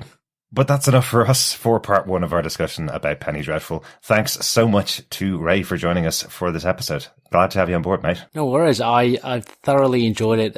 Chatting this show with you guys has been a dream. So I've really been enjoying it. Excellent. Excellent. You can hear more of Ray over on Into the Night, the Moon Knight podcast, and on Last Sons of Krypton, Superman podcast. Yeah, that's right. I should include that as well. Yeah. So, obviously doing the Into the Night podcast, the Moon Knight podcast, sorry. At ITK Moon Knight, but also do a podcast, Last Sons of Krypton, lskpodcast.libsyn.com. And LSK Podcast is our handle on Twitter, and you can just search that in Facebook as well. Everything to do with Superman. My co-host Connor is an avid fan. I am a newbie, although I am quickly learning. So it's a journey for me. Excellent. Yeah. And he's been revealing a lot of stuff that you may not have known about Superman, right? Yeah, absolutely. And a lot of, tearing down a lot of, I guess, stereotypes of him that, I always bring up the burning buildings. I know Connor will hate me about mentioning it. But yeah, anyway, give it a listen. Even if you are a fan of Superman or you want to know about the character more than the Christopher Reeve movie, check it out. But also check out Moon Knight as well. He's an awesome character, and he's coming to the TV screens very, very soon. Excellent. Again, thanks so much for joining us, Ray. If you want to subscribe to our podcast, dear listeners, you can go over to tvpodcastindustries.com, click any of the subscribe buttons to any of our podcasts. We've covered many series over time. Right now we're covering Star Trek Picard at the moment. Really enjoying that, about halfway through that series. And as we mentioned before, we will in the future be covering Penny Dreadful, City of Angels, which is released on April 24th, 2020. We'll be covering that on TV Podcast Industry. So make sure that you stay subscribed to this podcast, because you'll get all of our discussions about Penny Dreadful and all of our discussions about Star Trek Picard, all leading up to Penny Dreadful, City of Angels. Yes, absolutely. Yeah, great to have you on, Ray. As always, it's a pleasure chatting with you. For sure, it's great to have the third voice. Yeah, absolutely. If you want to get these episodes early, as I mentioned earlier on, you can support us over on patreon.com/TV Podcast Industries. Any amount of donation there gets these episodes early, but another way to show a bit of love for the podcast, make sure you share the episodes on any of your social media channels. Yeah, well, I think that wraps everything up, guys. So we'll be back for part 2. Yeah, as always, fellow Penny faithful, we will be back soon. It's a pleasure speaking with you. Just remember, keep watching, keep listening, and importantly, keep screaming. Catch up. Bye. Bye.